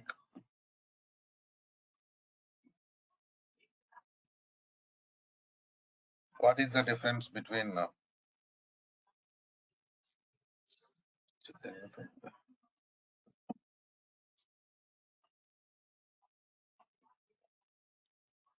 what is the difference between import and direct query? You can see directly.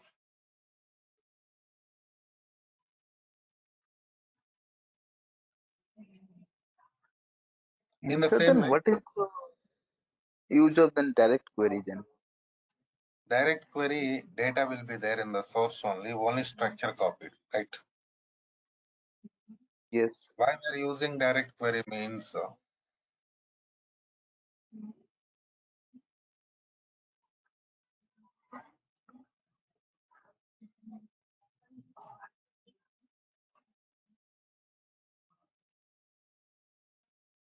storage.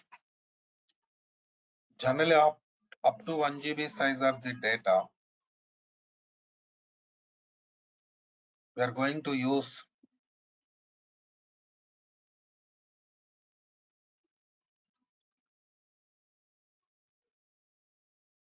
import. If size is more than that, we are going to work with the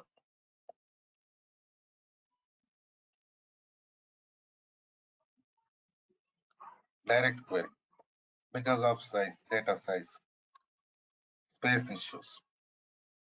Right? And is it clear, Yes. Samak? Yes, sir. So Yes. coming to next scenario.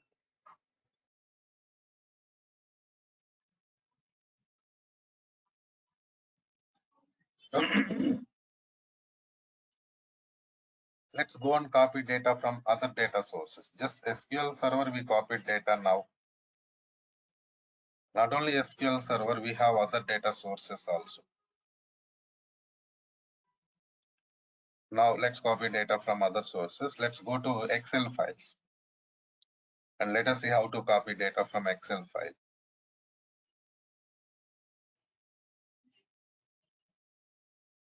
Right.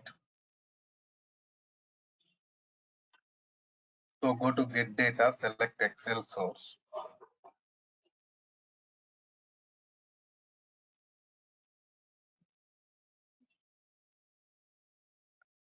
So here we have some file, Excel file.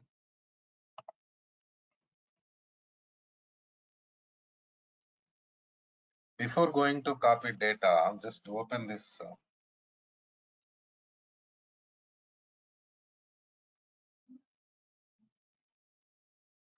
file.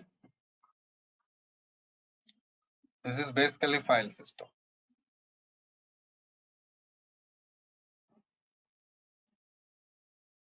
How data stored in this file system? In the form of sheets, order sheet, return sheet, user sheet.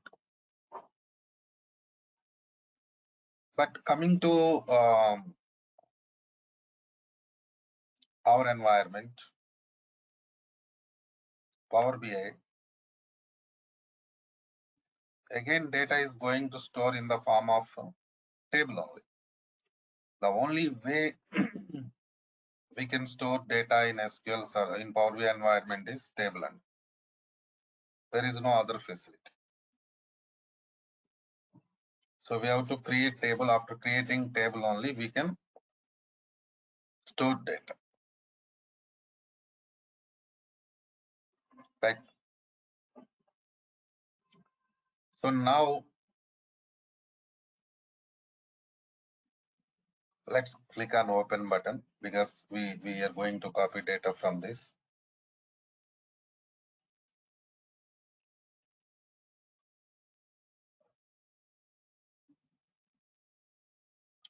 Right.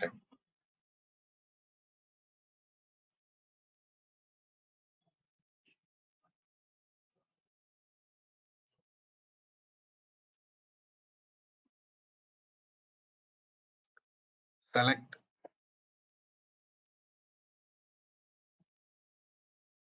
like this and load.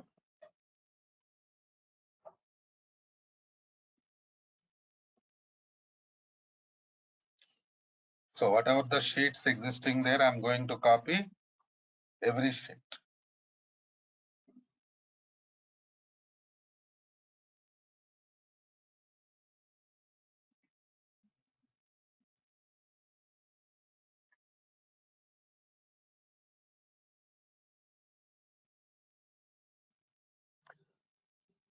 See this.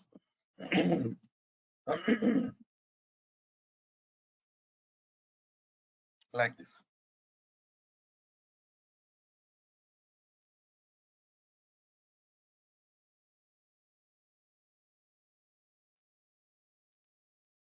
Okay, now. But see, while copying data from this file, it was not asking for anything like what we call like import or direct query. Not asked. So now my question is how you copy it? By using import or direct query, how you copied it? That's what the question now. You just place mouse here. How it is copied? Import. Import only. That means direct query works for only databases. We cannot use direct query for file system. So that is what the scenario. Okay, now. So coming to next step, how to copy data from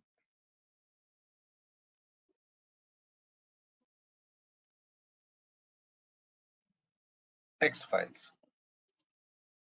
Text file means what? .txt.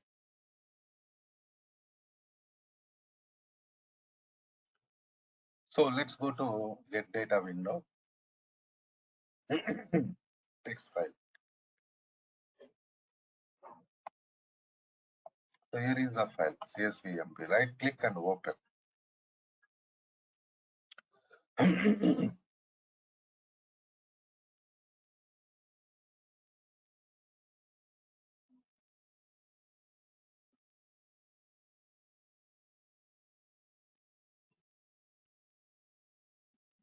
So on top, you can see column names.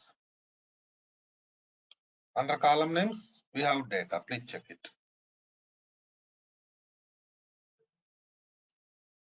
Right, Annie? So now I'm going to copy data. Open.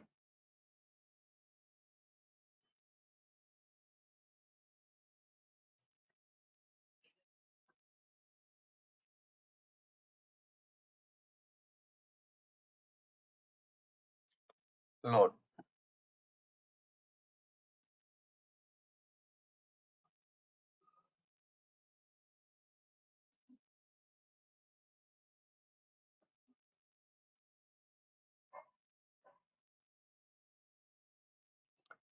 Copied, Annie. Please check it. From where we copied this? Now we copied it from file system. What type of file? Text file. Okay. So if you place mouse here, what it is showing import.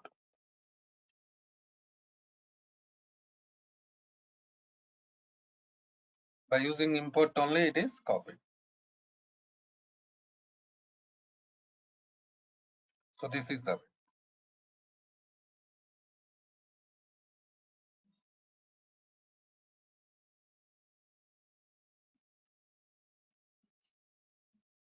Okay.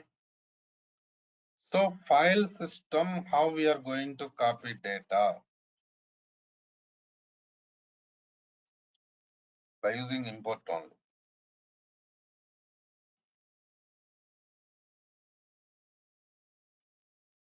Coming to databases, we can use import and direct query also. Right? You can go to import to data and direct query when you are copying data from the databases.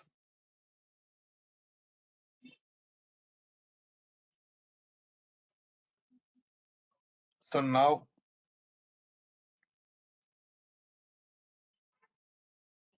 even see, after copying data, if you place mouse here, clearly it is shown how it is copied.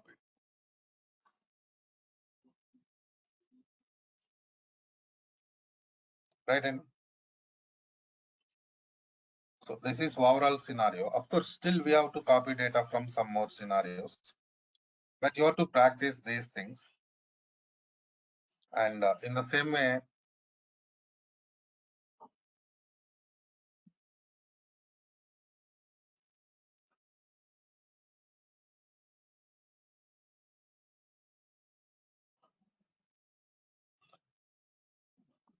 we have to go for SQL installations also. Then I will share you these files. So whatever the files we have, I used now copying data, right? Different files I used now. Even I'm going to share you those files. So by using those files, you can copy data. Right. So Vaibhav, you're actually enrolled for 7 p.m. class, right? 7 p.m. Vaibhav is there. 7 p.m. or Yes. 7 a.m. Yeah, What 7 a.m. But but I have a office timing at 7 a.m. So I'm not able to join properly the class at 7 a.m. So I want to switch to 5 p.m. 5 p.m. What about 7 p.m.? 7 p.m. works for you? 7 p.m. in the evening, right? Mm-hmm. Yeah, that is also fine. Sorry. Okay. Right now, bro. Right. Let's do one thing. Let's work with these scenarios in tomorrow's class. Okay. Right. Yeah. Okay, sir. Okay. And one more request to all of you. Some of your numbers are not working. Better you please contact training team. Here I'm typing my mail ID.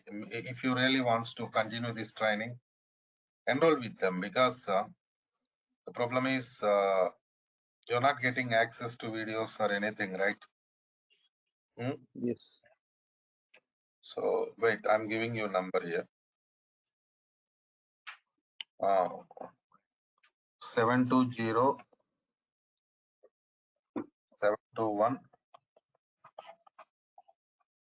2427. This is the number, 720 721 2427. That is the number.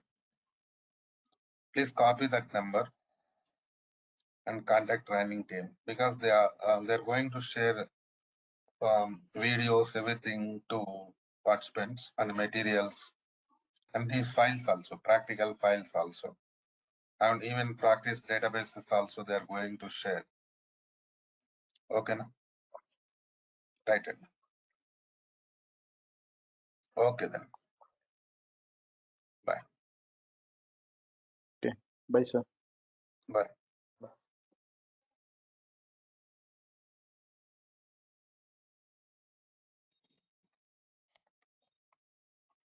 Today we are going to work with the Power BI introduction part.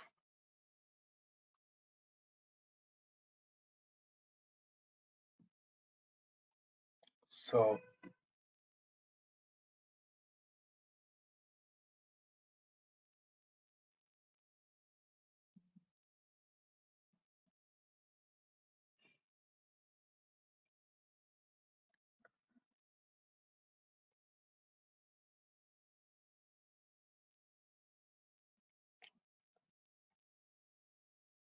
before going to, basically Power BI is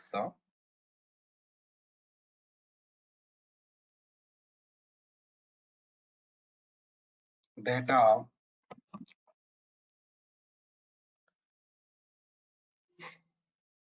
analysis tool, data analyst position, analyzing data, creating reports. That is comes under Power BI basically.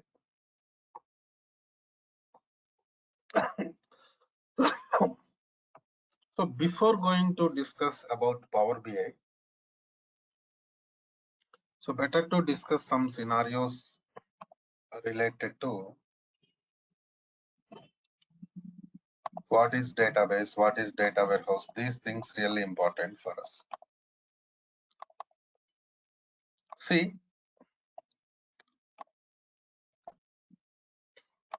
this is database. So what is the purpose of databases? See, databases are used to store different types of data. So data storage purpose, we use these databases, right?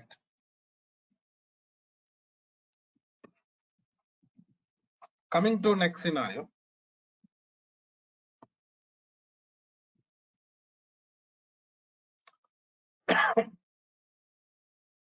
To store data, we can go for files also. Different types of files available in the market. We can use those files for data storage purpose. Why we are going for databases? This is common question. See, when we are working with the databases, security, performance, and storage capacity. These are really important for us.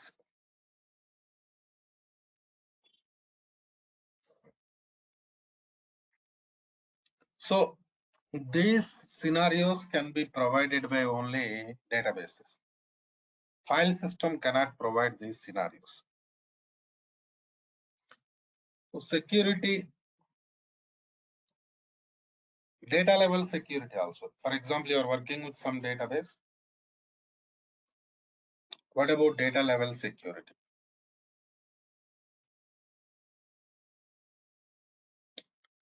performance.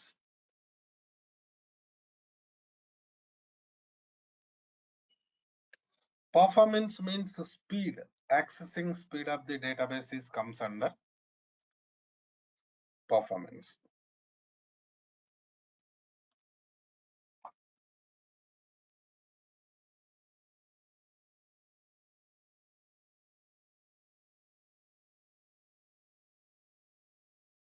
In the same as storage capacity, because in real-time environment, we are going to work with the terabyte size of the databases. So their top level storage management is also really important for us. So these are all can be provided by only databases. That's why generally to store data, we use different databases. Even not only data storage, even you can modify data. Anytime you can modify data and you can perform data retrieval operations. These are all can be done in RDBMS databases. So that is the reason why we are going for databases basically. Coming to next scenario. So basically this Power BI is related to data warehouse. So what is data warehouse? What is the difference between databases and data warehouse? Better to discuss those scenarios also. For example, this is my data source, means database. Basically, this database is volatile database.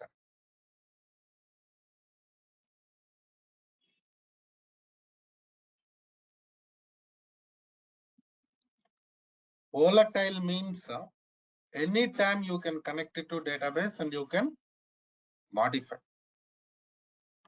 So anytime you can modify data in the database means it contains only current data. Only current data will be there in these databases.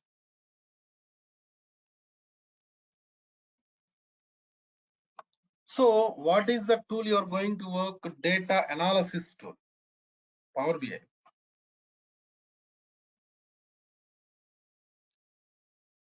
So we cannot use this type of data, current data, for data analysis purpose. Right.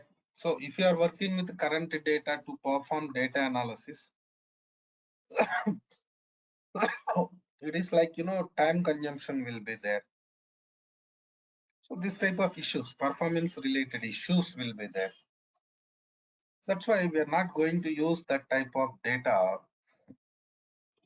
to perform these activities. So we need some other environment which maintains historical data. Historical means without modifications, non-volatile. Volatile means what? Modifications. We need some environment where we can avoid these modifications. We can maintain historical data. That we call it as a data warehouse database. So this is a non-volatile environment.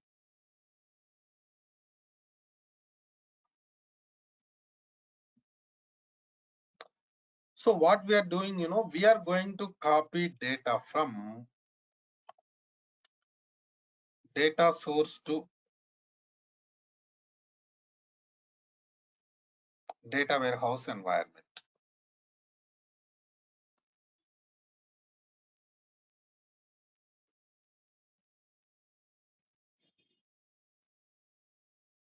Data source to data warehouse environment.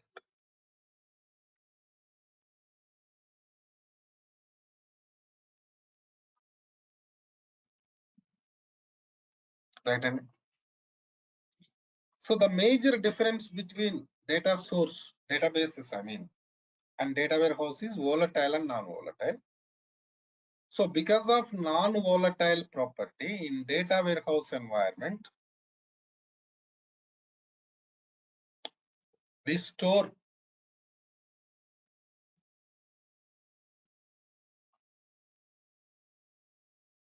historical data.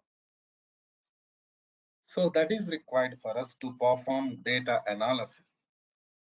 That means suppose you copy data from different data sources to data warehouse environment. After that, you cannot make any changes to data. If data is there in the source, then only you can modify it. If data copied from source to data warehouse environment,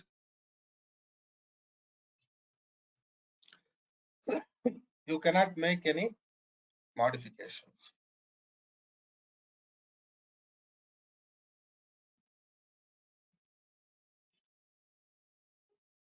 Right?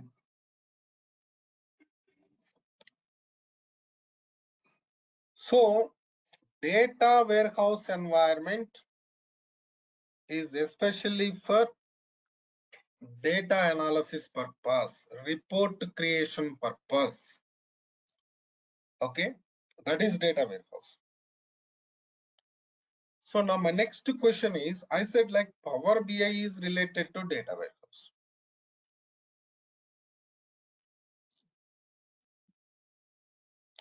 Power BI is related to what? Data warehouse. So how it is related to data warehouse? Let us see that now. See, for example, this is your Power BI environment.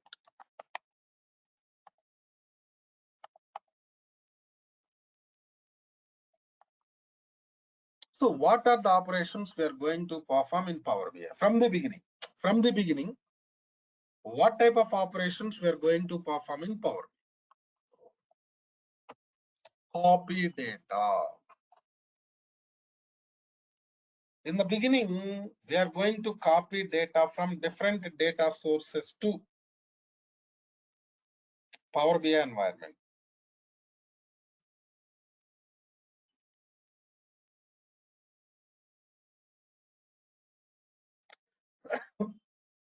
So copy data is not going to modify anything. For example, you have some table in the source. You are going to copy table from source to Power BI. That is not going to modify, right?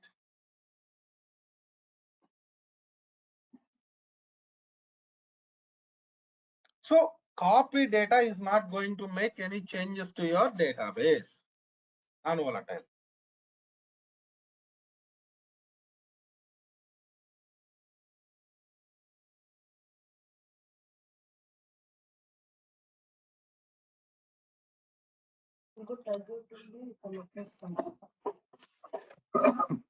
So copy data is not going to modify, right?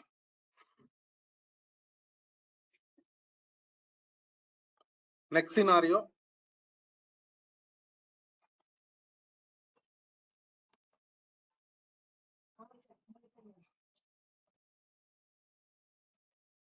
Transform data.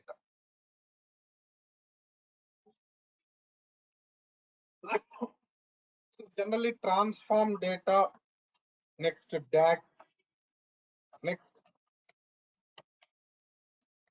visualization creation. So generally these are the major operations we are going to perform in Power BI.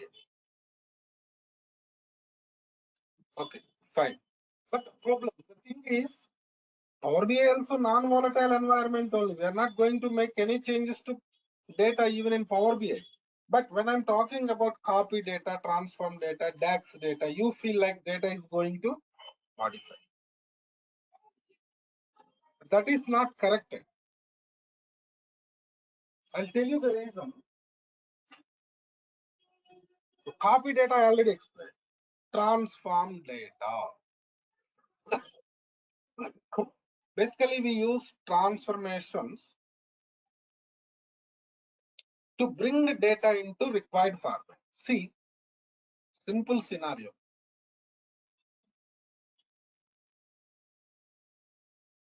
After copying data or while copying data, you are going to work with the transformations, right? For example, we have some table products in this source, and this table contains some column sales amount.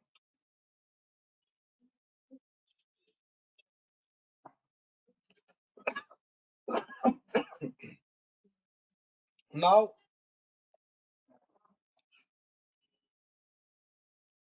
I'm going to copy same table from source to Power BI. Products table with what? Sales amount column.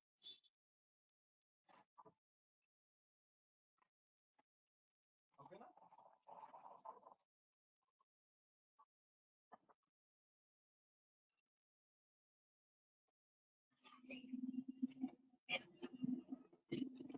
But it is not plain copy.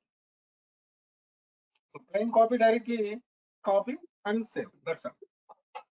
But it's not. It's not plain copy.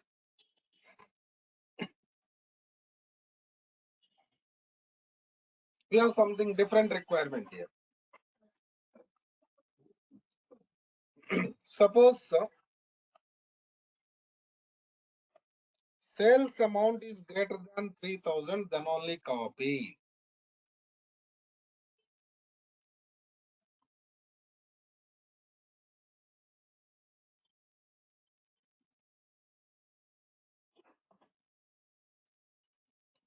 I got my requirement right? Suppose sales amount is greater than 3,000, then only copy.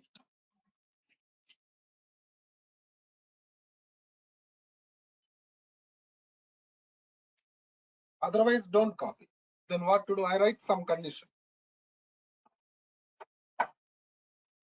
See, there we have some condition there. What is the condition? Sales amount is greater than 3,000.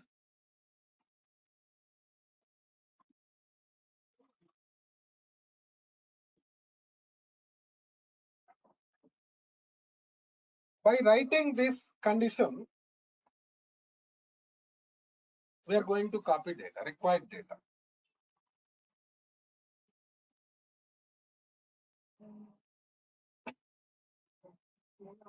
So what happens? Only salary greater than 3,000 data will be, sales amount greater than 3,000 data will be copied. That means what you are doing here, you are just copying only required data from source to Power BI. Are you modifying anything? Anybody please tell me? Are you modifying anything here?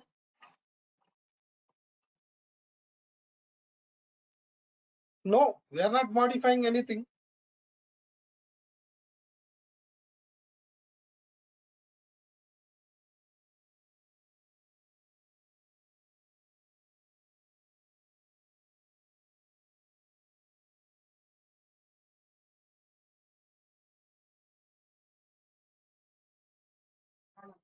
It is not modifying anything. Just what it is doing, it is copying only required data.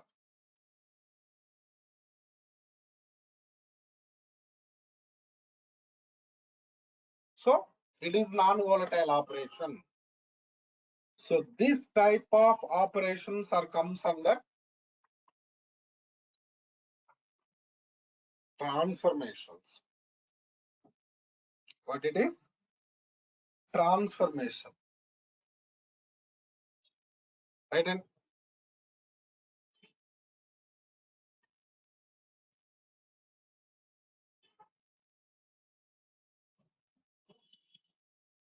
so next scenario, now it's clear. Transformation is not going to modify anything.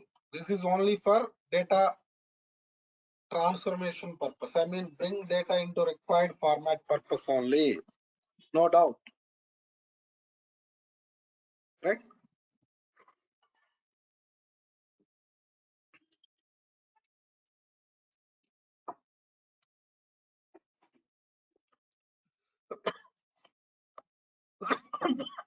Coming to next scenario, DAX. DAX stands for Data Analysis Expressions.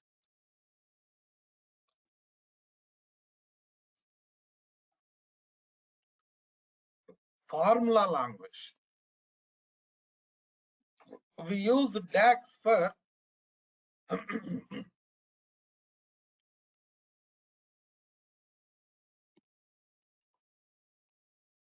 data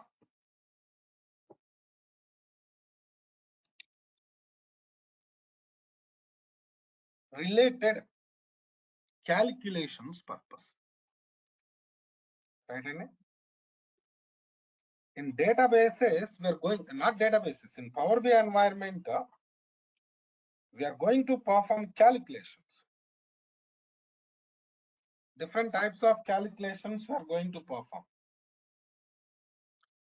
You can ask some question here, sir, why we perform calculations in databases, tell me. In data warehouse, tell me. Common questions. For example, you copied products table with sales amount column from source to Power BI.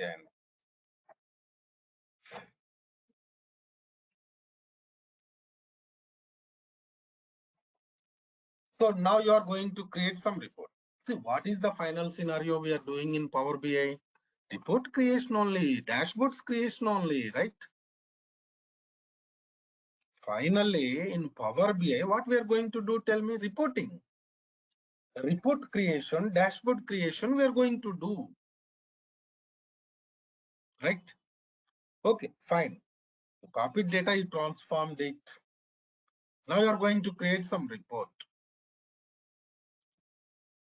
You have sales amount column, but this is monthly sales amount. What type of sales amount column is available? Monthly sales amount is available.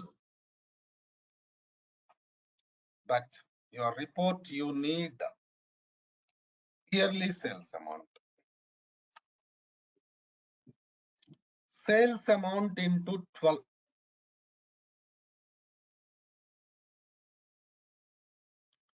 You are doing some calculation here. What's the calculation? Sales amount into 12.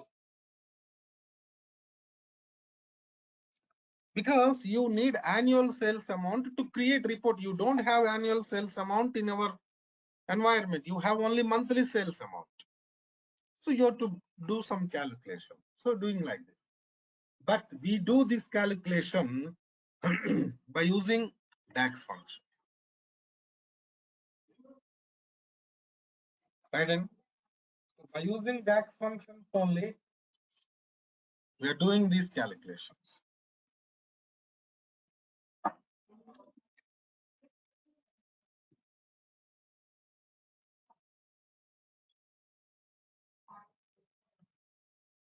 So is it going to modify anything in the database? No, it is not modifying anything.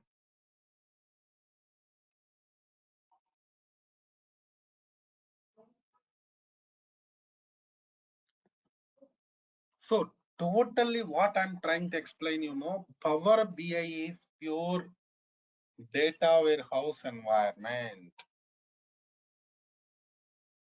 In Power BI, we are not going to perform any data modifications because it is non-volatile environment.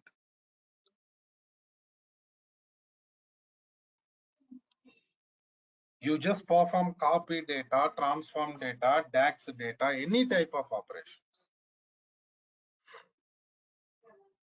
But ultimately, these are only for bring data into required format because we are going to create reports. dashboard, some format of the data is required for us. For that format of the data, we are going to perform transformations and DAX functions. Got my point? And next, visualization area. Visualizations means what? Creating reports. Different types of reports we are going to create.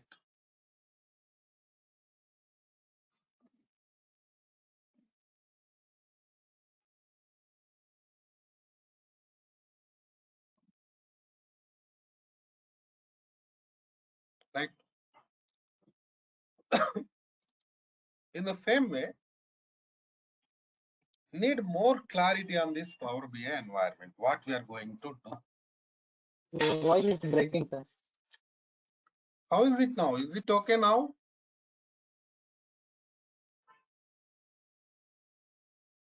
Okay.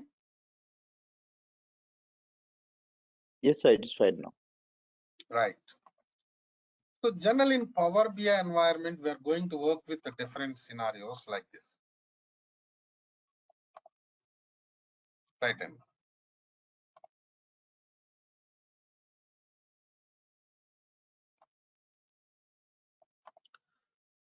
in the beginning, we have some data source. For example, what is our data source? For example, SQL Server database. Just assume from SQL Server data source, we are going to copy data into Power BI desktop environment. What is the tool name? Power BI desktop. So whatever the operations I discussed till now, like copy data, transform data, DAX data, creating visualization, these are all we are going to perform in Power BI desktop only. So major development we are going to perform in Power BI by using desktop only.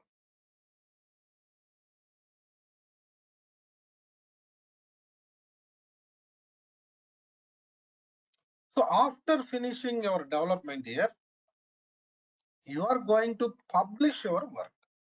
Whatever you developed, you are going to publish. Because why we are developing all these things, tell me? Because of customers. Right? Okay, now?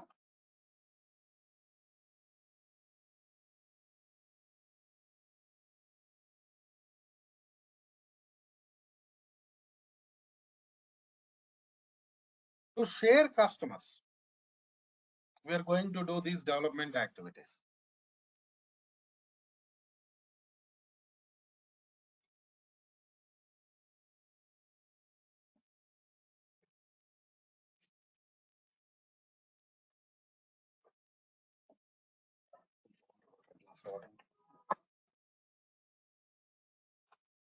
So from Power BI desktop, you cannot share anything to customers. This is only for development purpose.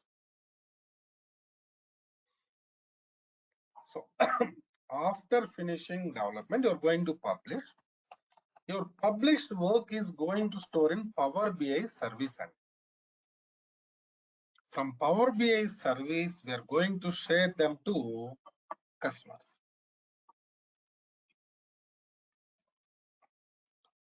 Even we are going to create a dashboard in this service environment only. So dashboard means what? It is collection of different visualizations, related visualizations.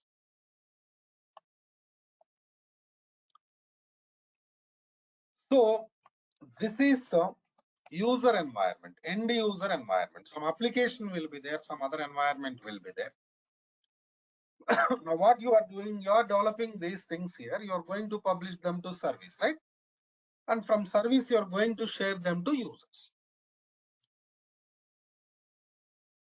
See, your important thing is coming to desktop environment. Here only we have building blocks of the Power BI. So building blocks of the Power BI are Power Query, Power Pivot, and Power View. Power BI development means these activities only. No doubt.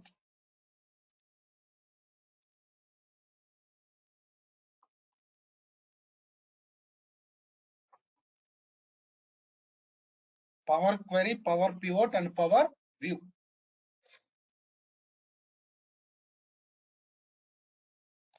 So Power Query means transformations area.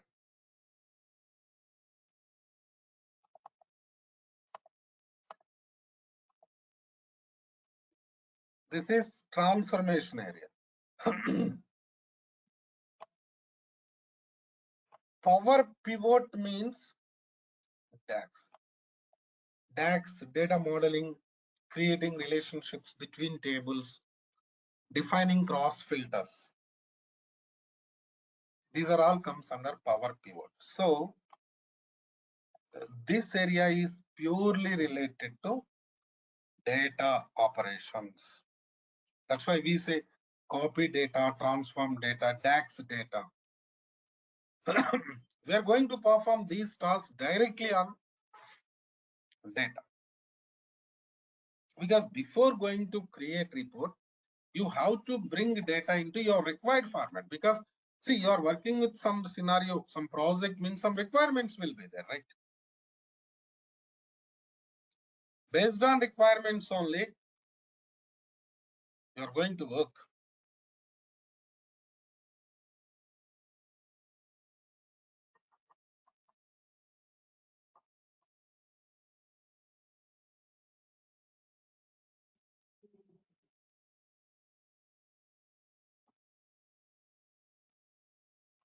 Then we have Power View also. Power View means what? Visualization creation. So Power View concept is different. That means overall Power BI development, we have data related operations and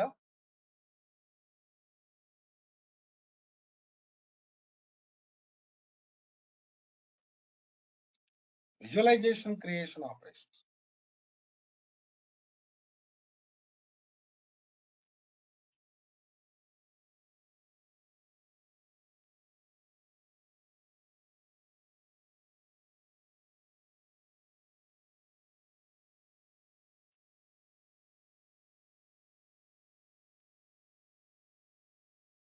Right.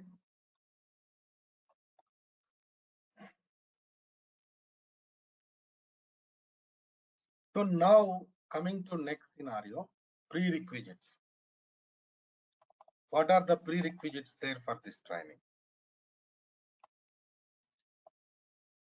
SQL queries part is required.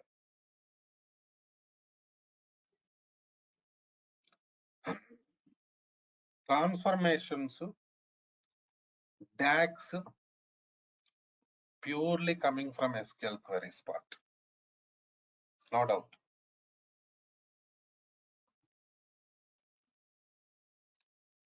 In the same way, data warehouse concepts knowledge is also required for us.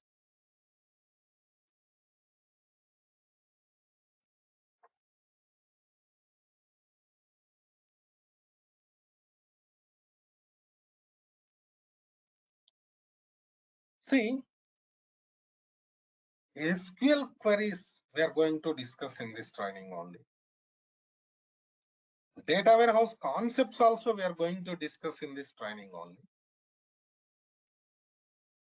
Right? So you no need to go for some other training. In the same way, if you are ready to learn complete SQL developer, Power BI participant can attend complete SQL development class also. Right, and that is also available in this institute, Durga Sir.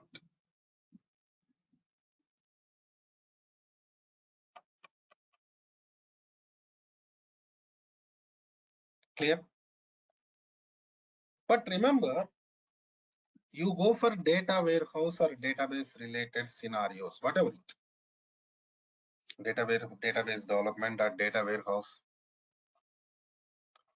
SQL queries knowledge is required, no doubt. Some people says that if you know basics of the SQL, you can work. How can you work? You're going to work with real-time environment. Basic knowledge, how can you perform operations? Tell me. Am I right or not? Straight question.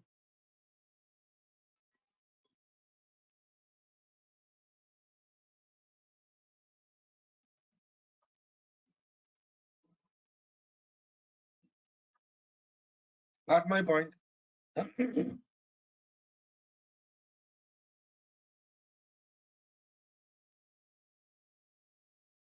So these are all. And I said power pivot. Power pivot means we are going to work with the data modeling concept there. Right, Andy?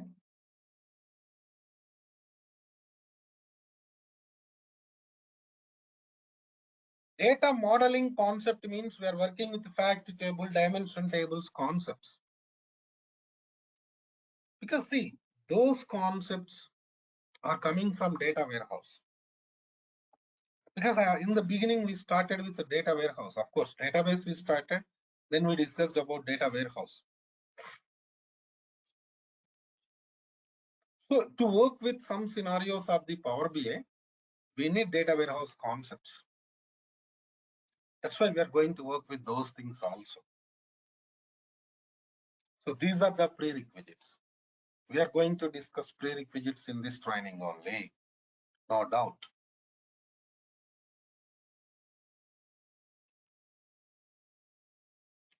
So coming to next scenario, we have to discuss more on process. What are the scenarios we are going to discuss, and what we are giving some project also. What project we are giving, what we are going to learn in this project, that and all we'll discuss in tomorrow's class. Same time, same link. Now, that's all for today from my end. Any questions, please go ahead. If you have any questions, please go ahead. Anybody? You can unmute and talk to me, or you can send messages also. We have chat facility. Please.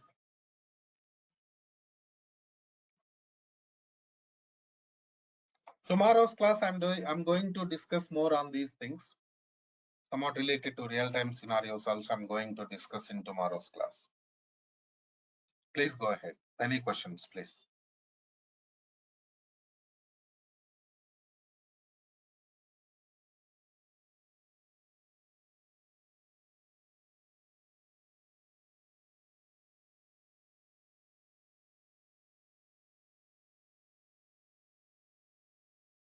What happened there? No questions? Nobody asking questions? Yeah, I have one question. Hello, hello, hello. Yeah, please, Srinu. I can hear you. Srinu, I can hear you. Yeah, yeah. So when we attend this class, yeah, yeah. When we attend this class, we're going to do some real-time scenarios in the real work environment. Sure. See, Srinu, one thing is important. Real work environment you can Hello. get easily. See, real work environment you can get only in our job, in our project only. When you are attending any training, don't expect that, frankly speaking. Okay, now? What we can provide, Okay. we can guide you towards real-time environment, but we cannot show real-time environment because it is training environment, right? Okay, now? We are giving project. Mhm. Project means you'll get idea. Okay, fine, what we are going to do in real time. Process you are Okay. going to learn. Okay, now? Right? Okay. Right. Anybody, please? Any questions?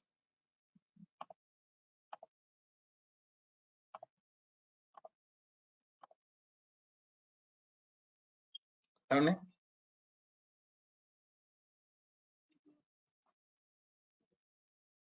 Okay. Right then. Let's do one thing. Let's meet tomorrow with remaining things. After finishing tomorrow's class, you'll get more clarity. Bye.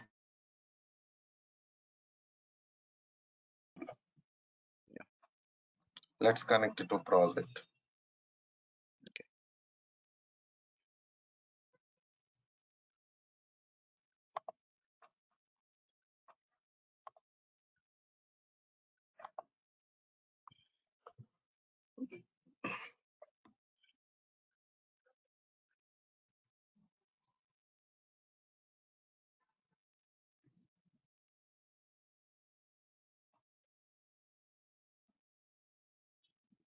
So this is the project we created yesterday. Yes.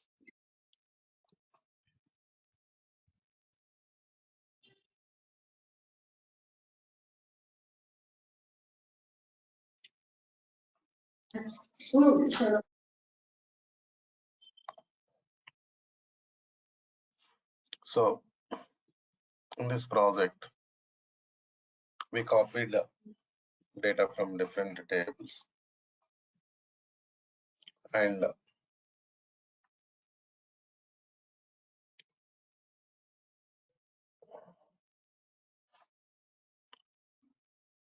today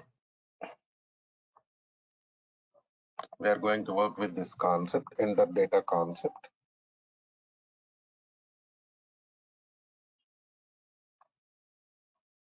So enter data means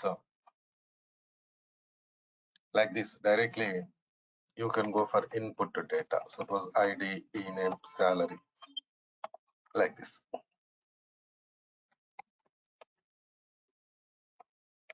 Okay, now suppose employee 2 is the table name. So we are not copying data from any source. Directly we are creating table here only, and we are going for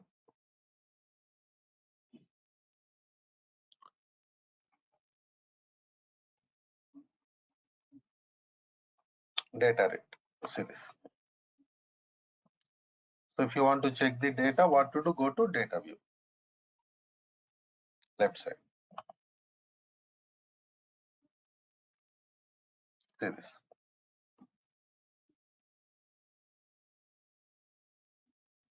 Okay, now.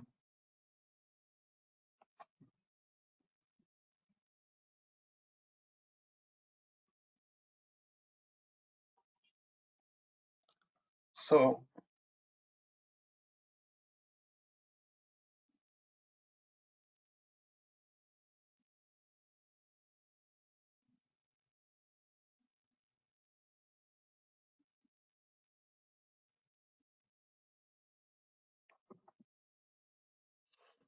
in the same way, we can also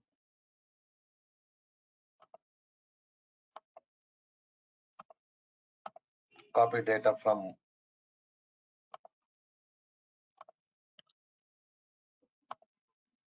SQL. I mean, direct copy paste kind of.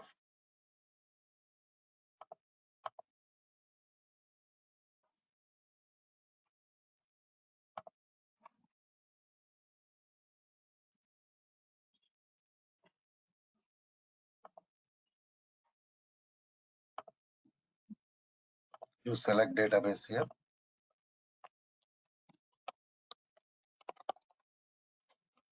Select star from EMP. See this. This is the table we have. You click on this corner and right click, copy data.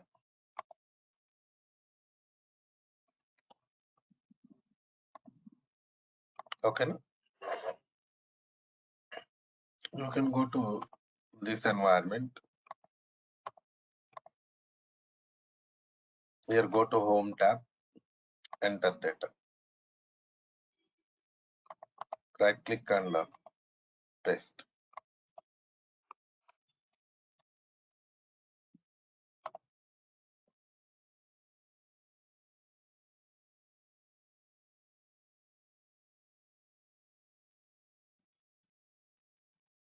Table created.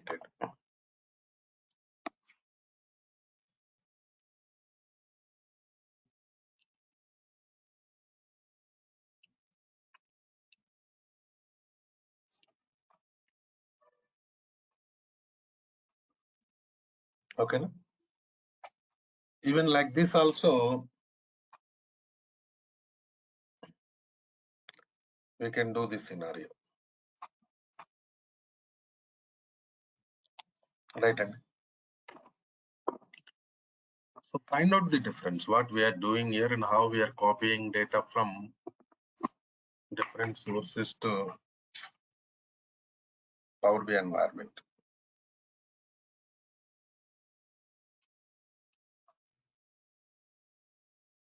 Okay.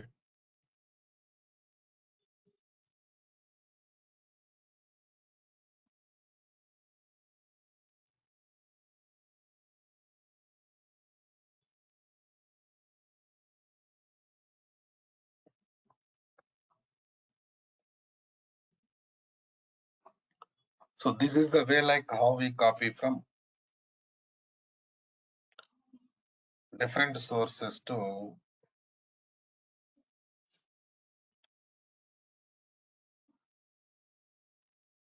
Power BI. In the same way, now we have to discuss about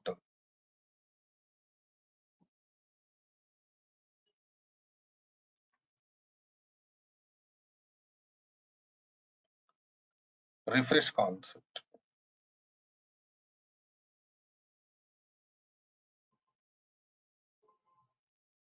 So how to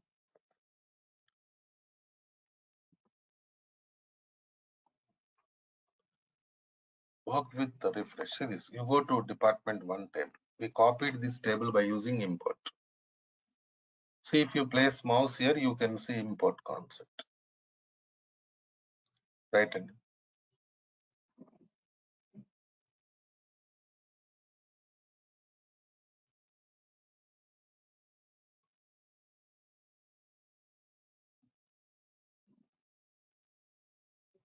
so now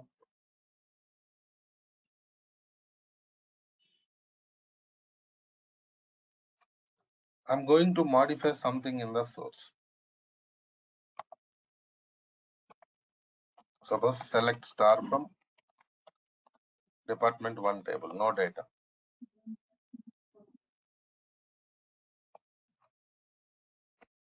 I'm going to insert the data into department 1 table. 10 computer science,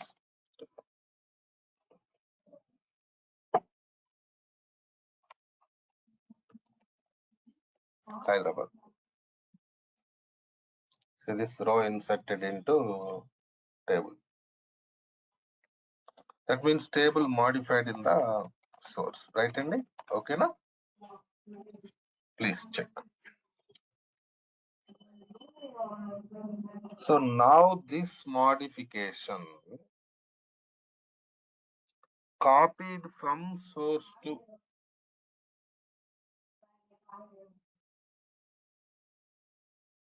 Power BI. Or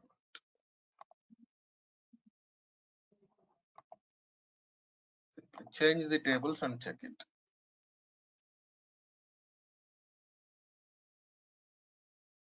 Modification not copied. And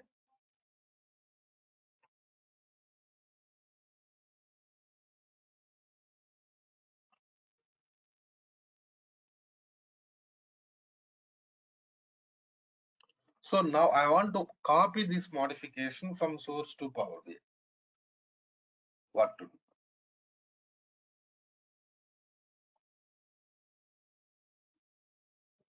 That's my point, right? Here we have refresh button only. Just click on refresh. See, refresh is used to copy data from source to Power BI. Refresh we use it only for what? Import. Direct query, no need to use import.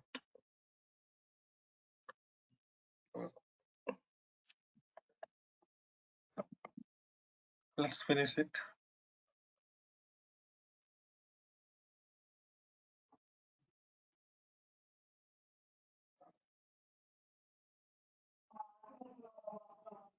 See this, copied or not?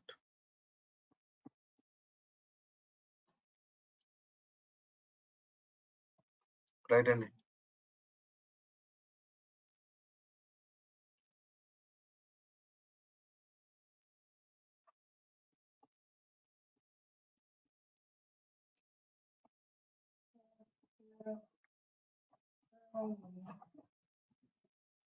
Modification, copy.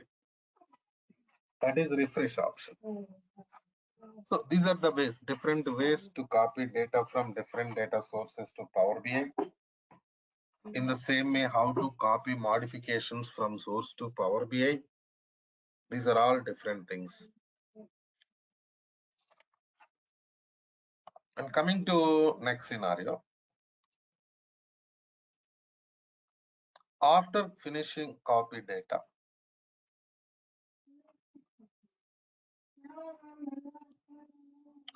we are going to work with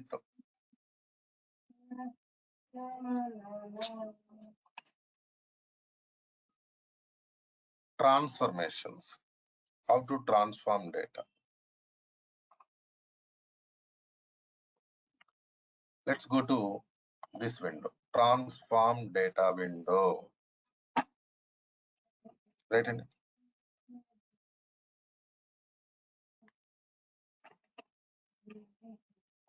this is Power Query Editor window.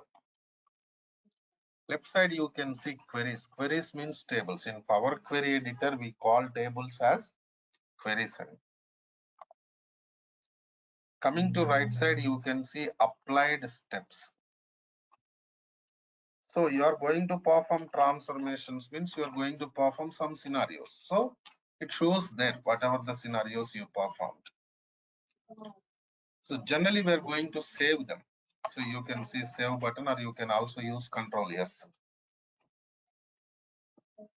But sometimes what happens,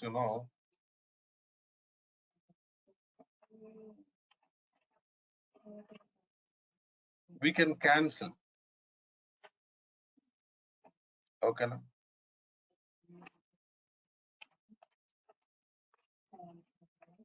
We can cancel.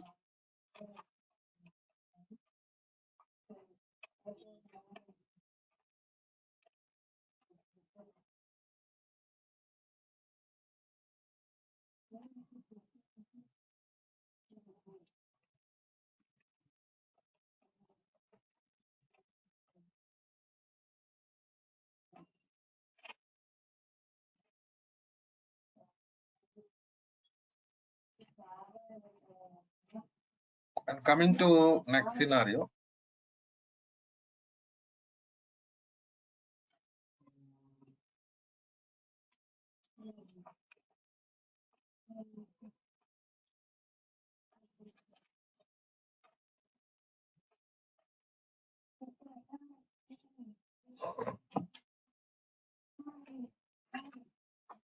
Let's start with, and here in this training, I'm not going to save the steps.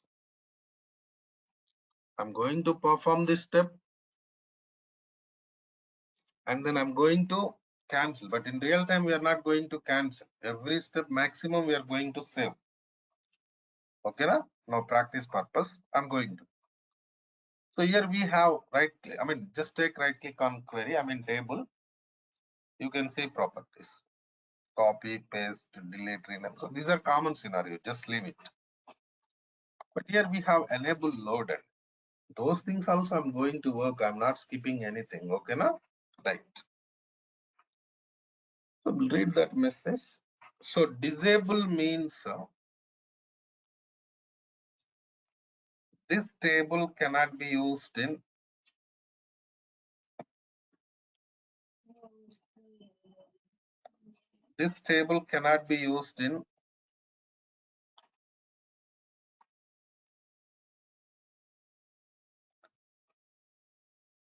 report creation.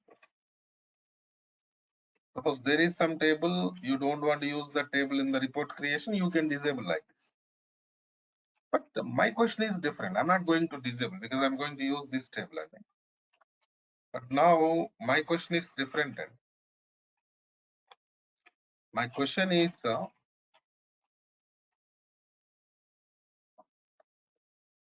If you don't want to use the table, why you are copying the table? You just stop copying table, right? And got my point, right?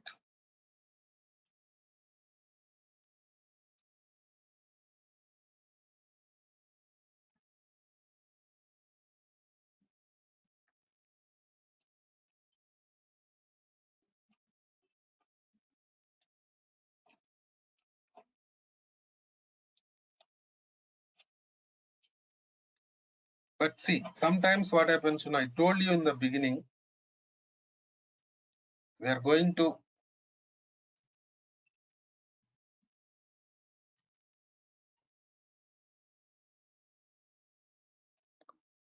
create relationships between tables.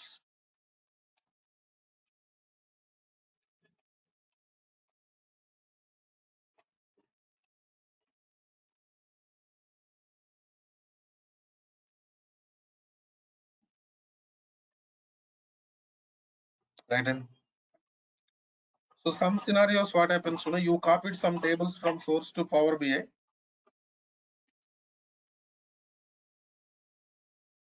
You want to create relationships between tables.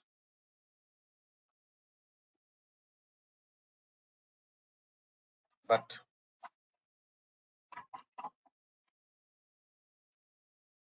you're not going to use that table in the report creation. Then we are going to disable like this. Otherwise, we are not going to disable. Okay, na? Right. Coming to next step. See, if you unselect it, what happens,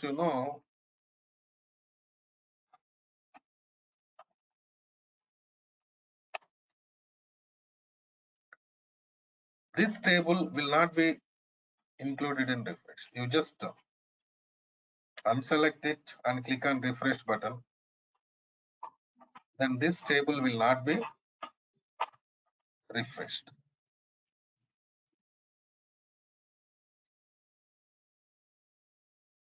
Right? And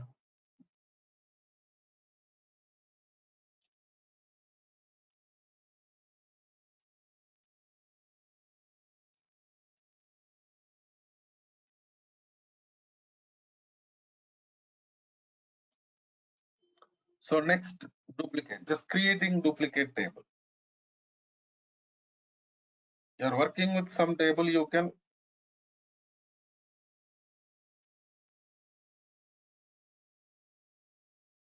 create duplicate. See, this duplicate table is created. Now I will show how to delete it. See. Okay. Now.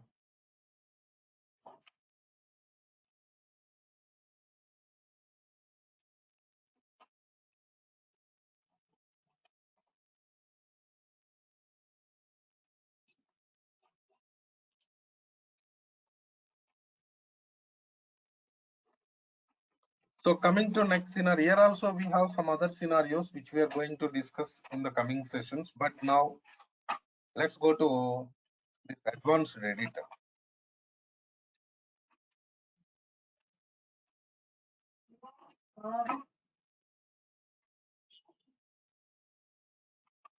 See that this advanced editor is showing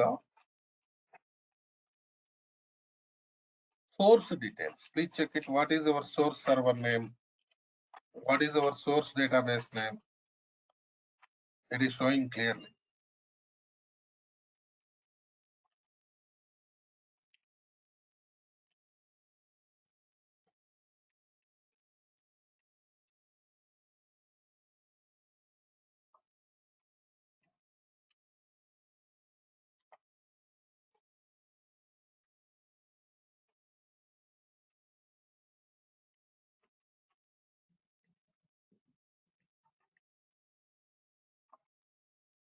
This is what the scenario.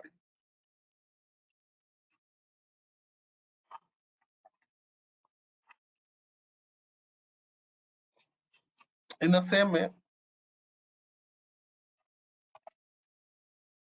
go to properties window.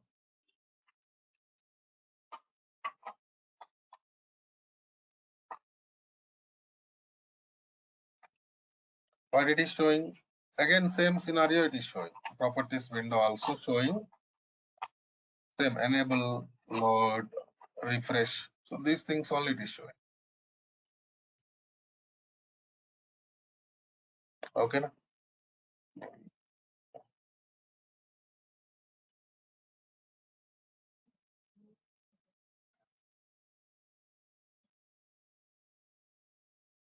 So this is what the scenario.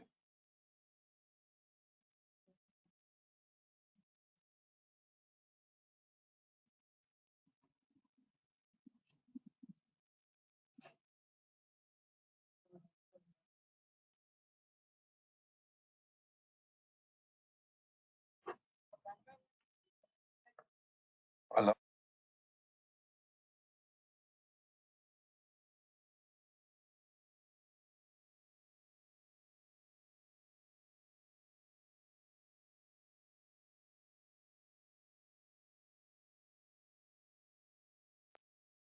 Right.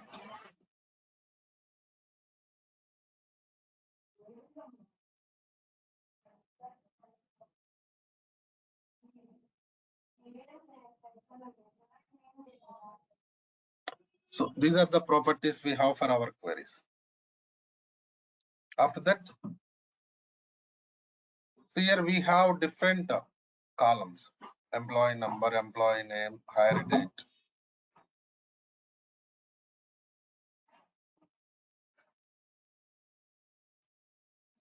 Okay, now.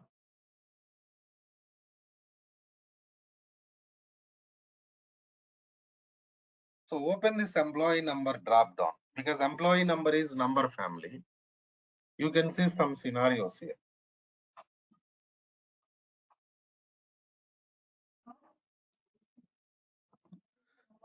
Data selection 7369 or 77886.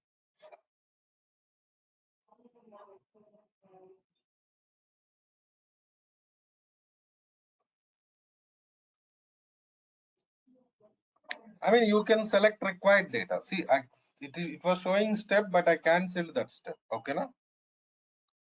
Next, ascending order, descending order.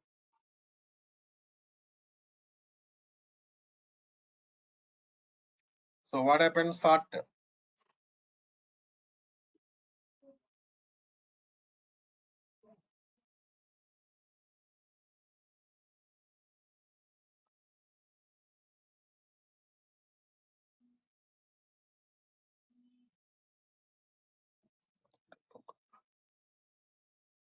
Next step,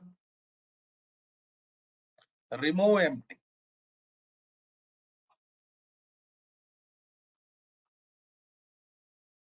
Empty means what? Null values. Suppose your column contains null values, you want to remove them, then we use it. For example, we don't have any null value in employee number column. You just go to commission column. Of course, commission is also number family only, right? In commission column, we have null values. See this. So remove empty. See that what happened based on null value, that row, whatever the null valued row is there, that deleted. I mean, those rows deleted. Please check it.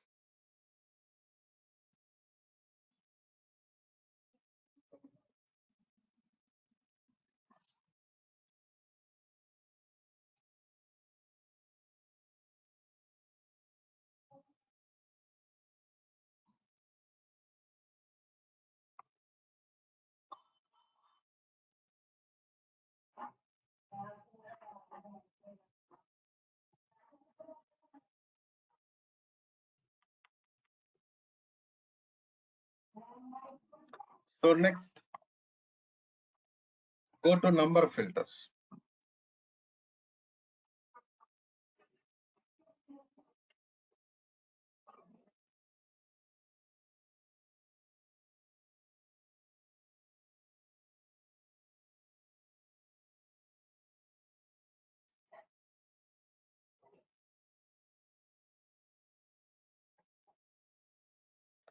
Number filters means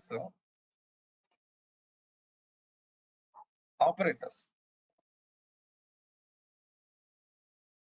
We use different types of operators in these number filters. For example, employee number means number family column, right? And what is the column we are using now? Employee number column we are using.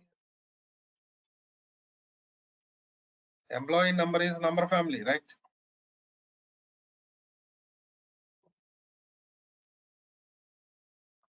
Suppose employee number equal to 7369.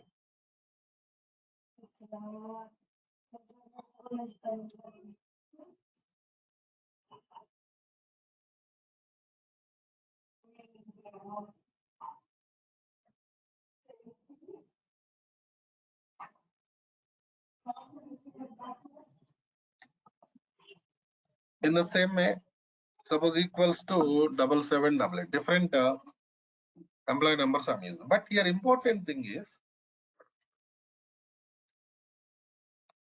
there are some operators and operator or operator.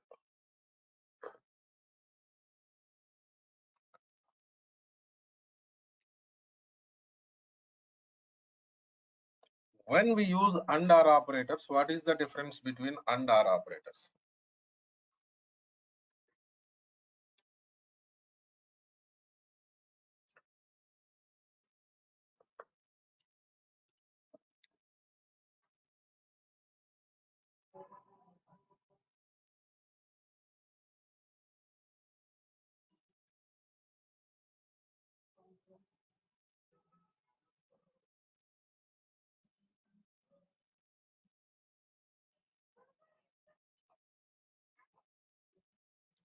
See, we use and or operators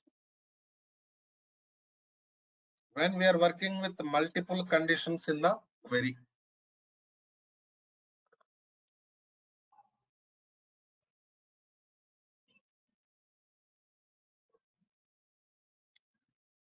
Okay.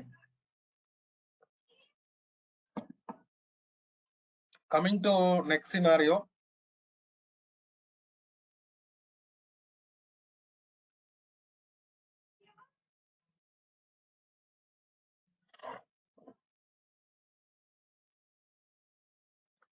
And operator means every condition must be satisfied. Suppose you have different conditions there. Please check it.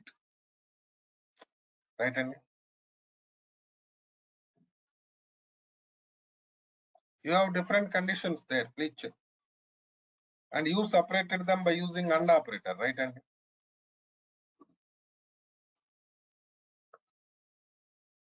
that means every condition must be satisfied.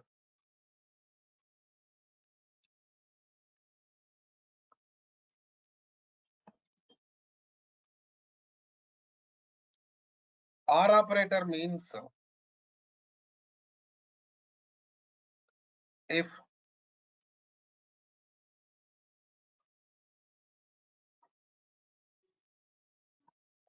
any condition satisfied, then you can complete the task. Now it is not going to complete because I'm using and operator. See that no data is coming. No data is extracted.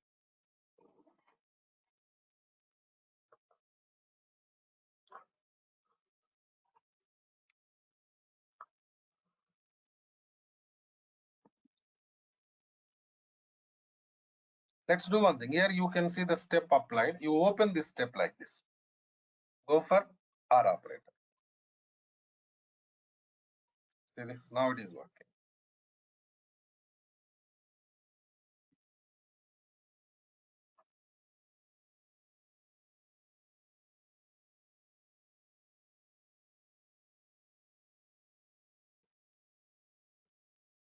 Got my point?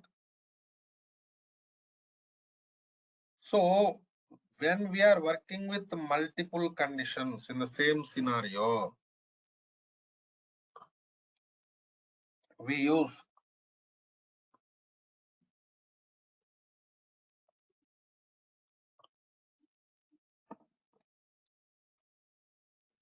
and or operators. AND operator means every condition must be satisfied. OR operator means if any condition satisfied, so that you can extract that. That's what happened now. We have seen practically also, right, Andy? So I'm going to cancel this step. But remember, in real time, we are not going to cancel this step. Okay, now?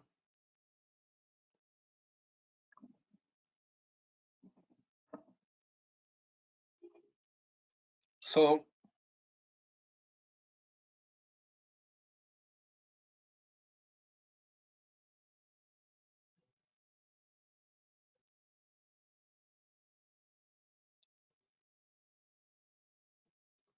next scenario, you go to character. So I have one doubt. Tell me. Okay. So in the AND operator, so both the condition what you gave, that 7369 and 7788, so that both Hmm. were matching. Then it should pull the data also. Not matching. AND means it must be there in the same column, same value, single attempt. But they are not single attempt, right? They are different department numbers, right? Okay, now? Okay. Got my point? But when you are using R operator, it is working, right? Yes. That's the Yes. reason. Okay, now? Yeah. Yeah. Got it. Right. Thank you. Coming to next scenario. Ename call. Ename means what? Character data. In Power BI, we call it as text data.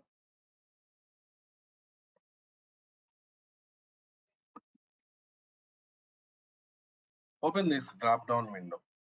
See that same, everything same. Everything same. Please check.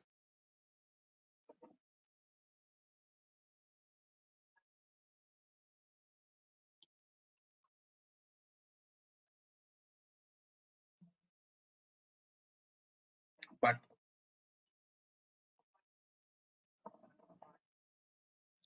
you go to this area. Changed.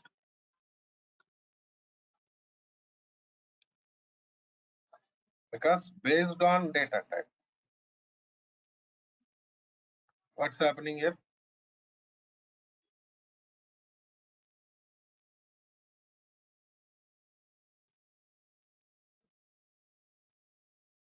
Filters are going to change. I mean, changed already. We can see here now.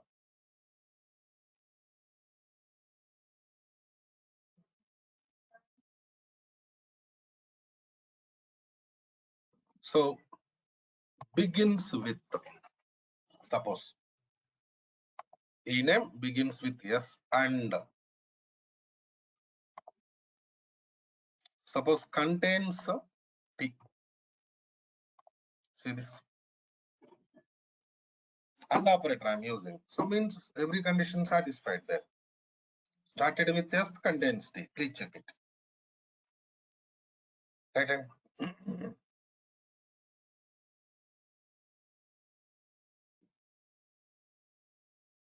Open this filter. Go for R operator. Now you can see more. See.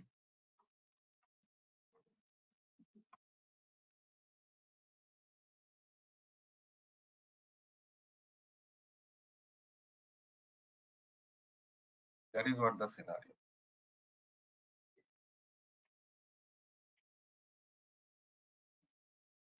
Okay, no? And in the same way, higher date time data. Because see here we are working with the different types of data. Right now it is date time. Everything is same, but filters changed. Only year, only quarter. Suppose quarter one related data. How many quarters there per year? Any idea, please? Anybody? How many quarters per year? 4 quarters. 4 quarters. In the same way, cancel this step and go to month. Suppose I need only June month data. Please check it.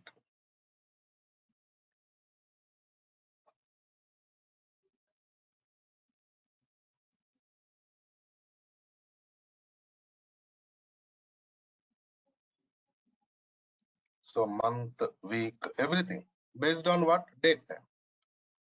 So these are the scenarios. In the same way, you can see your column names and these are row numbers. What are these things? Row numbers. Remember this point also. Okay. Na? So based on column name, based on row number, also we are going to perform some transformations that we will see in tomorrow's class. Practice these things for today. And coming to next scenario, Samar and Ashish, you connect to 7 a.m. class. Tomorrow morning, 7 o'clock class. You don't need to Yes, sir. connect to 5 p.m. Okay, na? And we Okay. will Yes, give sir. you access to 7 a.m. class recordings also. I think this guy already got access, Ashish. Samar, Yes, you'll sir. get it.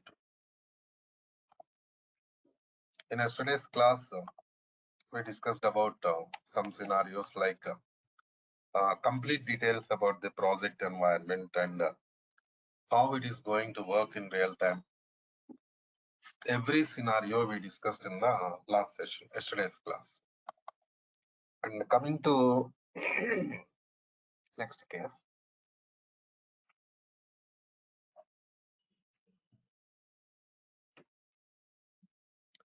we are going to discuss about the introduction part of the Power BI practical environment. I mean, Power BI desktop. The major tools in Power BI environment we are going to work are Power BI desktop, Power BI service. Okay.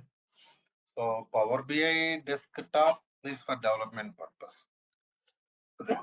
Complete development activities of the Power BI we are going to perform in Power BI desktop environment only. Okay. So I'll show you how to install Power BI desktop. Even I'll help you in SQL Server installation also. You don't worry about that. And coming to next scenario, basically in Power BI environment, real time we are going to work with licensed software. But now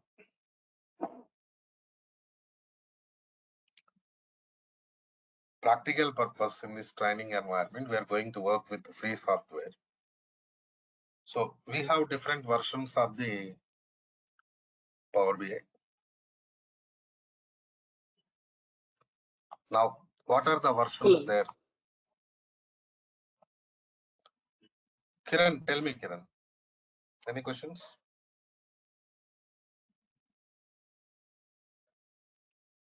Right. Free version, pro version, and premium version. So these are the different versions of the Power BI we have. So coming to next scenario.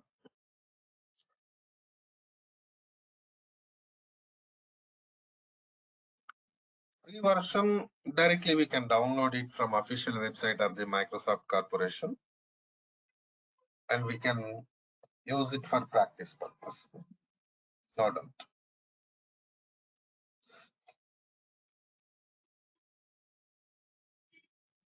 Coming to next step.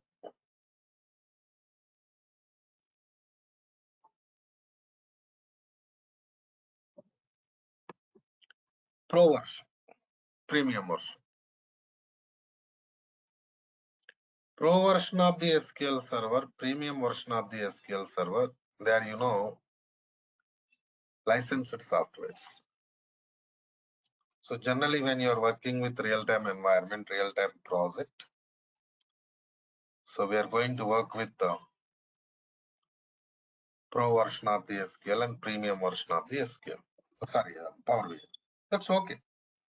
See, pro version, premium version, licensed. That means if you want to work with those versions, you have to purchase license. Then only you can work with them. That's fine. But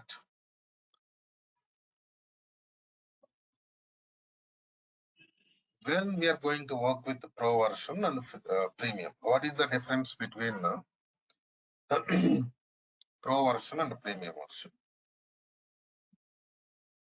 So that is really important now. Forget about free. Free means that is only for practice purpose. Real time purpose we cannot use. Project purpose we cannot use free version of the skills. Power BI, right? Coming to next scenario. Now,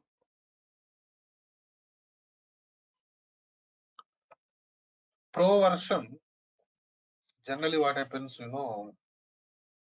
when you are working with the gigabyte size of the data, hundreds of the users, right? And in that scenario, we are going to work with the pro. I mean, middle level cost. Premium version, when you are working with the terabyte size of the data, in the same way, thousands of the users, then you are going to work with the premium version of this Power BI. But what is going to change means, yesterday we discussed about some scenarios. Storage capacity, number of users, that is really important.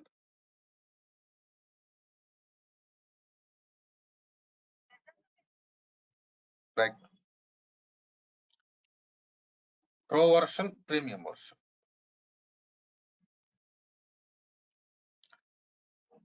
So the only difference is like, storage capacity in the same way. User capacity, number of users. So this point is really important in the beginning. And coming to next scenario.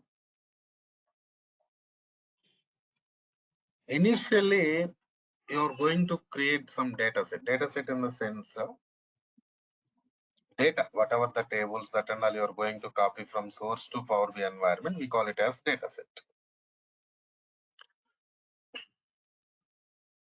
So now,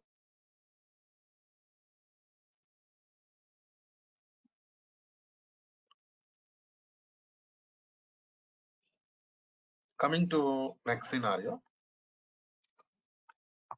One second, 1 minute, please, all of you.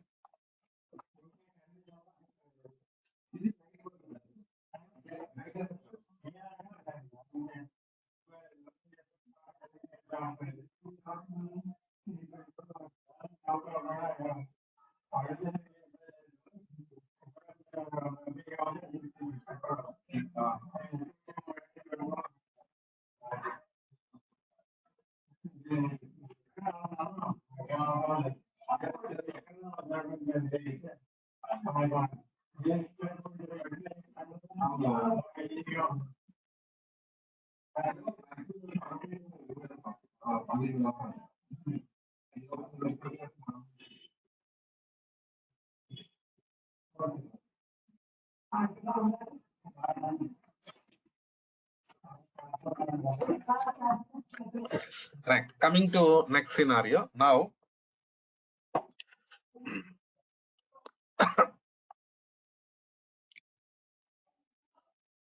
you're copying data, you're going to create data set inside Power BI. Okay. So two things we have to discuss here. Because we're in the beginning only. Better to maintain clarity from the beginning. Otherwise, what happens, it is going to create a lot of confusion. Here we have something like a data source. Assume that your data source is SQL Server. So in the same way, this is your Power BI environment. Okay, na? Fine. You're going to copy data from data source to Power BI environment.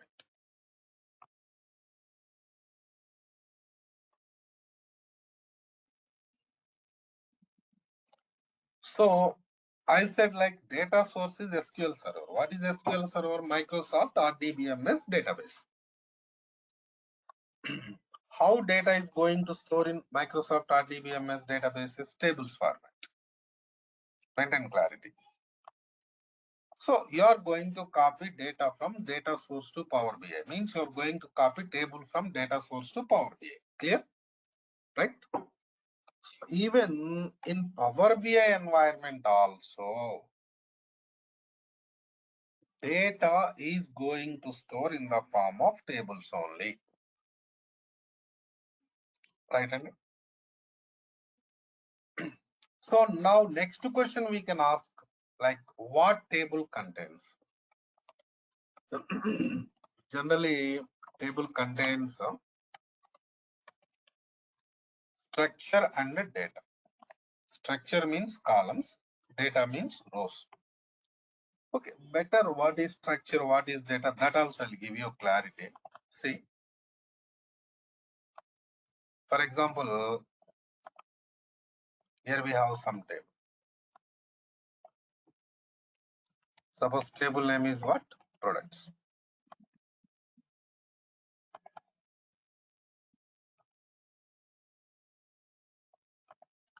So in this table, we have different columns like this. Suppose column 1, column 2, column 3, column 4, like this. Okay, na? So now this area is comes under structure of the table. Right, Andy? Structure of the table. See, after creating structure, what we are doing, we are going to insert data into table like this in the form of what? Rows. So this is rows. That's why we say like what is table means it is collection of columns and rows. We say like that. So this area is comes under what?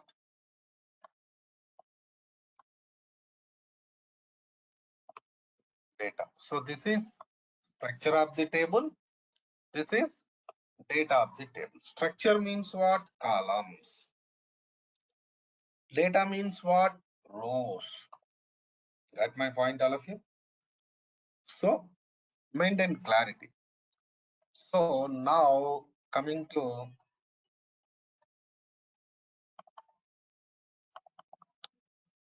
next scenario. We have table here. Table contains these things. The same table we are going to copy from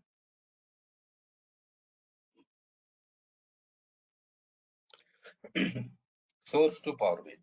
And structure and data. Everything is going to copy from source to Power BI.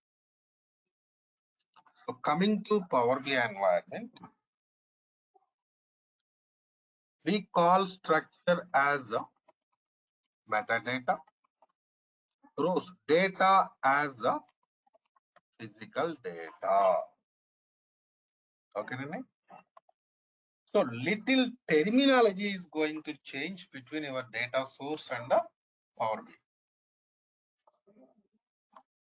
So in SQL environment, we call it as structure, and coming to Power BI environment, we call it as metadata. In the same way, in SQL environment, we call it as data. Coming to Power BI environment, we call it as physical data. Right? Same concept. Concept is not going to change, but terminology is going to change.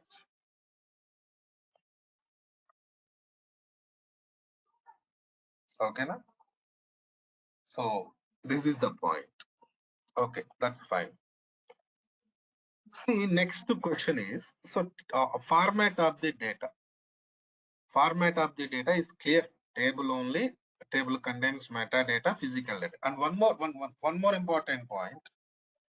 You have to concentrate on Power BI. And SQL is not so important for us. Query is part important because we are not going to develop any SQL environment, right? Just we are going to take data from SQL environment, but we are going to develop everything in Power BI environment. So concentrate on Power BI environment. And coming to next scenario, format of the data is clear. Tables format. Even terminology is also clear. Metadata, physical data, done. Right? And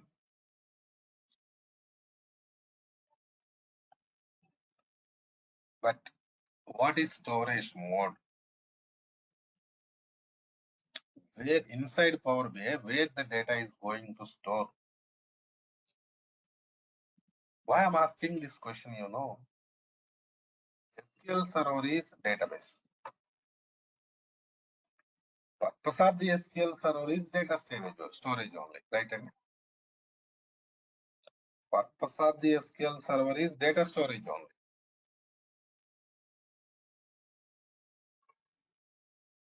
So no need to discuss much about that. But coming to Power BI, it is not database, right? It is data analysis and report creation tool.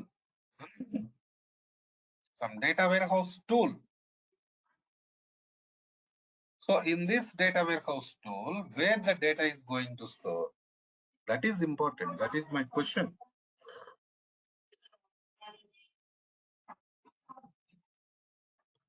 See, we have some cloud environment called as Azure. This is from Microsoft only, Microsoft cloud environment only. Azure cloud, right? Metadata is going to store in Azure SQL environment. Physical data is going to store in Azure BLOB format. So BLOB means Azure Data Lake.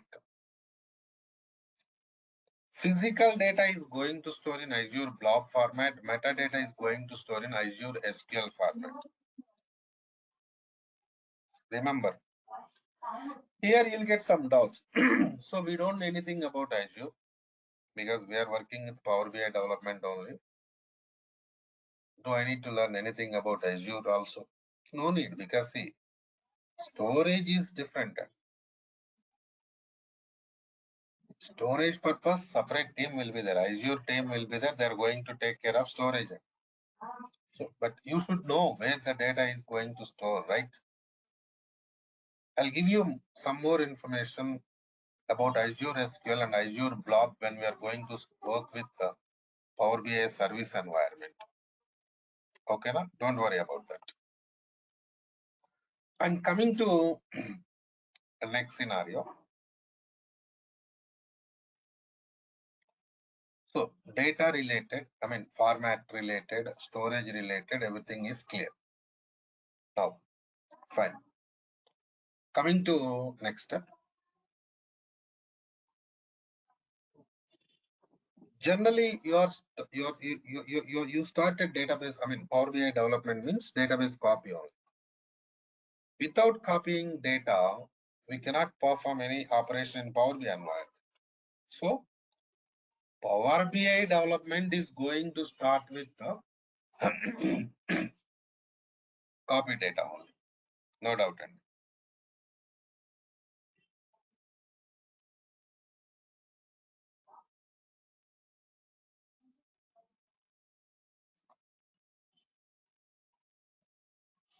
So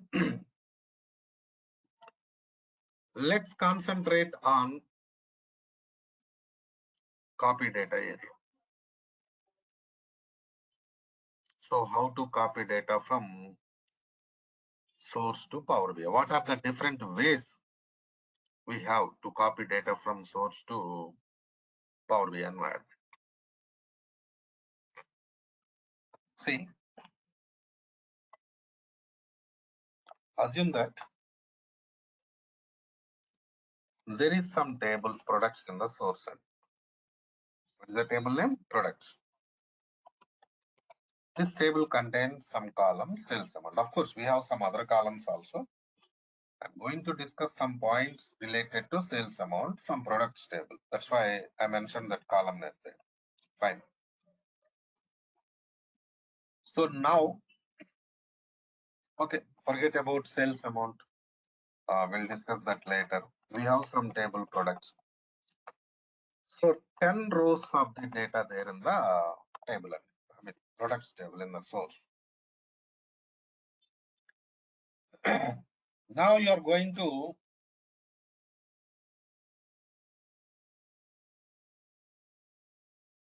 copy products table from source to Power BI. Okay. The different ways are import and direct query. So by using import, by using direct query, we can copy data from source to Power BI environment. Okay, now we can copy data from source to Power BI environment. Okay, fine. So what is import? Let us see. Suppose you are using import, table structure and data. Everything will be copied. Okay, Nandi? Table structure and data, everything will be copied from source to Power BI environment.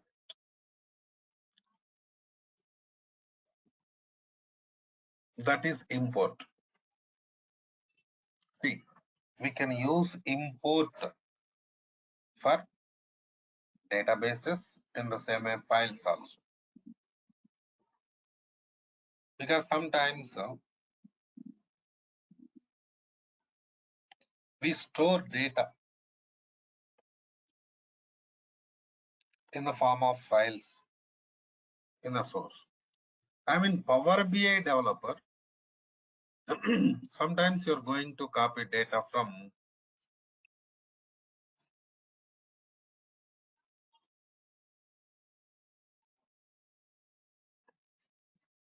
databases.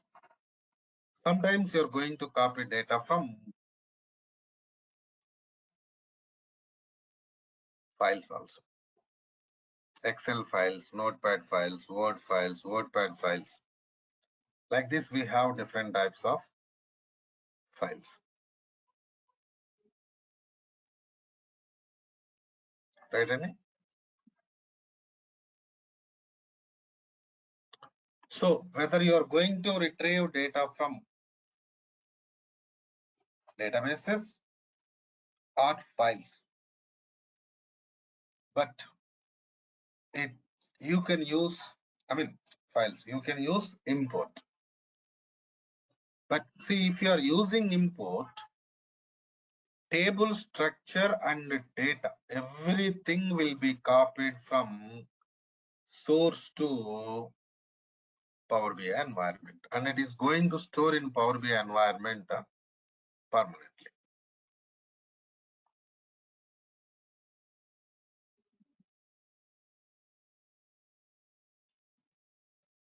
Right? And that is import. Next step. For example,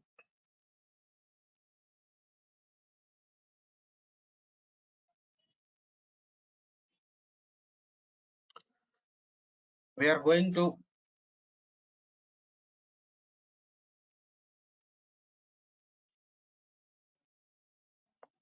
copy data from source to Power BI by using direct query. How we are doing this task? Direct query. Then what happens, you know, only tables structure will be copied from source to Power BI. Data will not be copied. Data will be there in the source only. Only structure is going to copy from source to Power BI environment. Here what happens, you know, some connection, permanent connection will be there between your Power BI and your data source because you are using direct query. Got my point, Alf?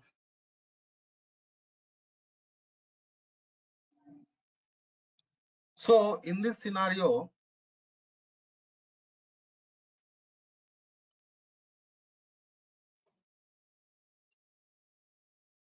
physical data we are not going to copy. We are going to copy only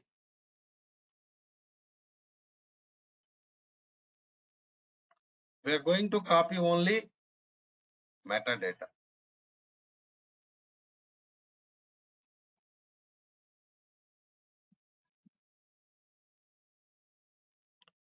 Only metadata, not physical data. And coming to next scenario, one more point.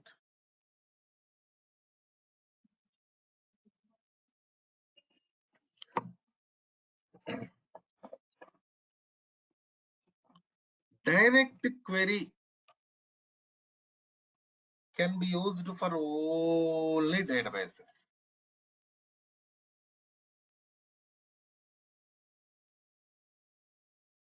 Right?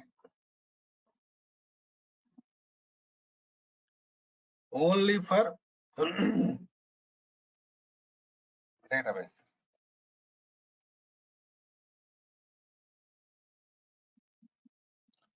Direct query you cannot use it for file.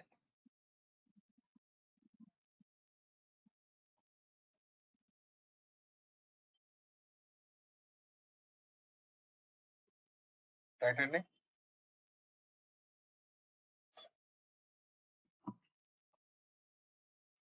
So this is what the scenario.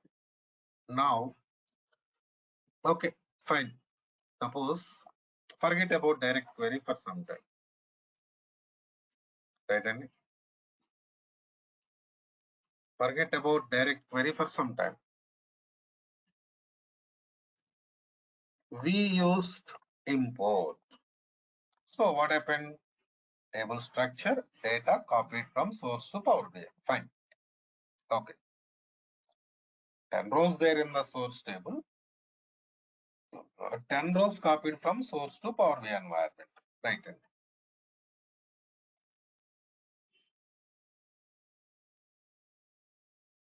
Now, you did copy. Copying data from source to Power BI is done. Okay. Now, what happened, you know, in source environment, data modified. Modified in the sense, suppose somebody inserted 10 rows. See, here what, here the thing is, this area is done. Initially what happened?